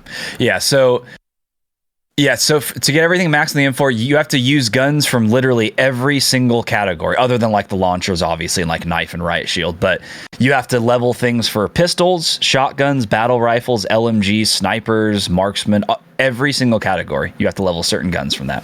Yeah. So 34 out of, I think, 51 guns in the game, you have to level to a certain extent to unlock every attachment for an M4. Yeah, it's insane. Sick system, man. Super sick. And then I think last little note, it's just funny how they talk about, they use the word streamline the camo challenges this year. But yeah, while you're at it, make sure you have to level up 34 different guns to unlock every single attachment that I can use on an Infinity War. It's like, yeah, let's streamline the camos, but then make attachment unlocking confusing for casuals. Doubling down for no reason. Infinity Ward makes, god damn, such unnecessary changes and decisions just because. Doing insane things for no reason. Yeah. Cool. Agreed. And then the last thing is, you can't even see your own stats. So I made a joke earlier where Tanner was like, oh, I don't care about my KD. I couldn't tell you what my KD is. And then I said, no, literally, you couldn't tell us. Yeah. There's nowhere to go on planet Earth to find your stats.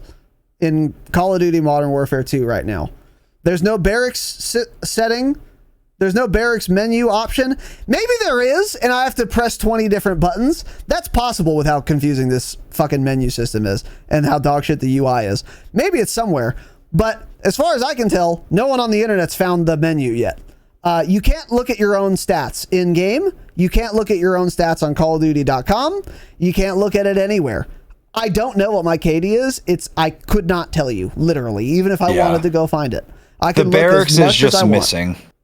Same with like all the calling card. There's a bunch of calling card challenges already in the files, but it's not in the game yet. So I'm not sure why that is. Again, how are we launching a game without the barracks?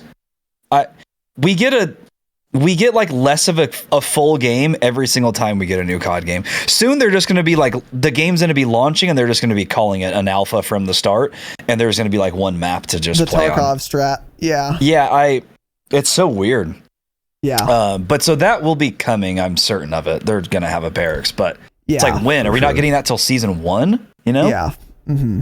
Yeah. So that's cool. That's a fun, exciting because in thing, too. MW19 we launched with barracks, and we had still the stupid challenge system they had in 19.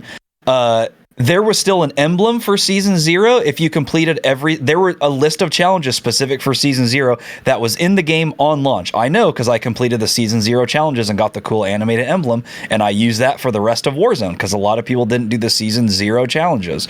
And now we launch the game and don't even have a barracks to look at my KD. Why do we keep going backwards? Yeah. So weird. It's very strange. It's a very, very, very strange thing to not be able to access. Yeah. And I don't get it. I don't get it. So they were too, and here's why. This is a perfect example of why I get annoyed when they add things like blind fire to Call of Duty. Because here's the thing, guys. They spent how many hours, you think, on fucking ledge hanging, which no one cares about or will do ever, but I can't see my own fucking stats in a Call of Duty arcade shooter game. How did ledge hanging get more attention than fucking stats? How did ledge hanging get more attention than saving weapon blueprints? That's the problem when they add portable decontamination stations. That's the problem when they add rage serum. That's the problem when they add blind fire. That's the problem when they add ledge hanging. Are most of these things harmless? Yeah. Rage serum doesn't affect my gameplay at all because I don't use it. No one else does. It's dog shit.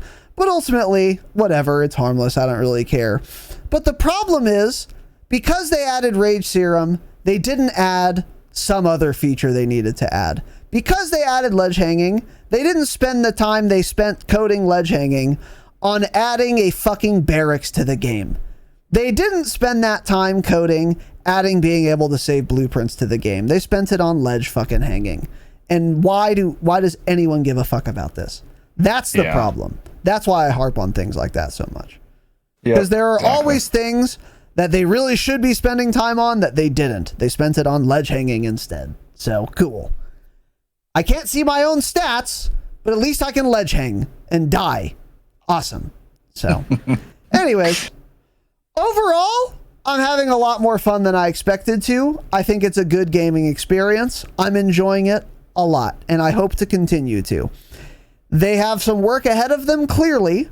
I think a lot of the things we complained about today will be fixed, or at least massaged into being better. But some things probably won't be. But overall, I'm happy with the state of the game. It is about as I expected, and I'm having more fun than I expected to, and that is ultimately what matters in a video game. So I'm very pleased with how launch is going so far. I'm having a better time than I anticipated, which is good.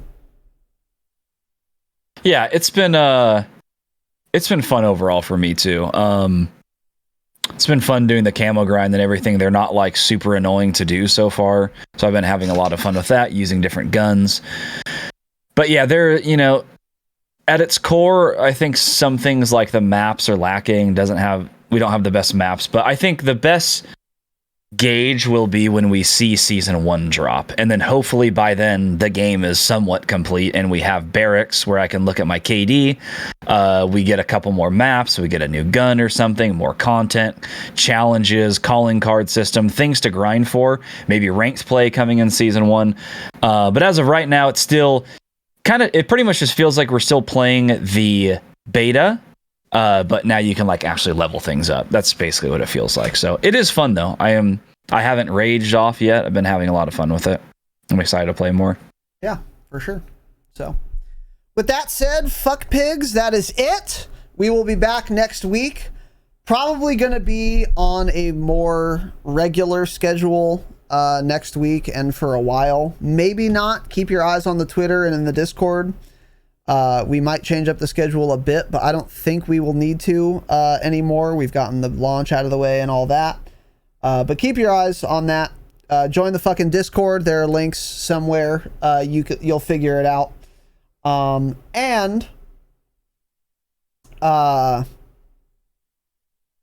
my God, what else was I going to say?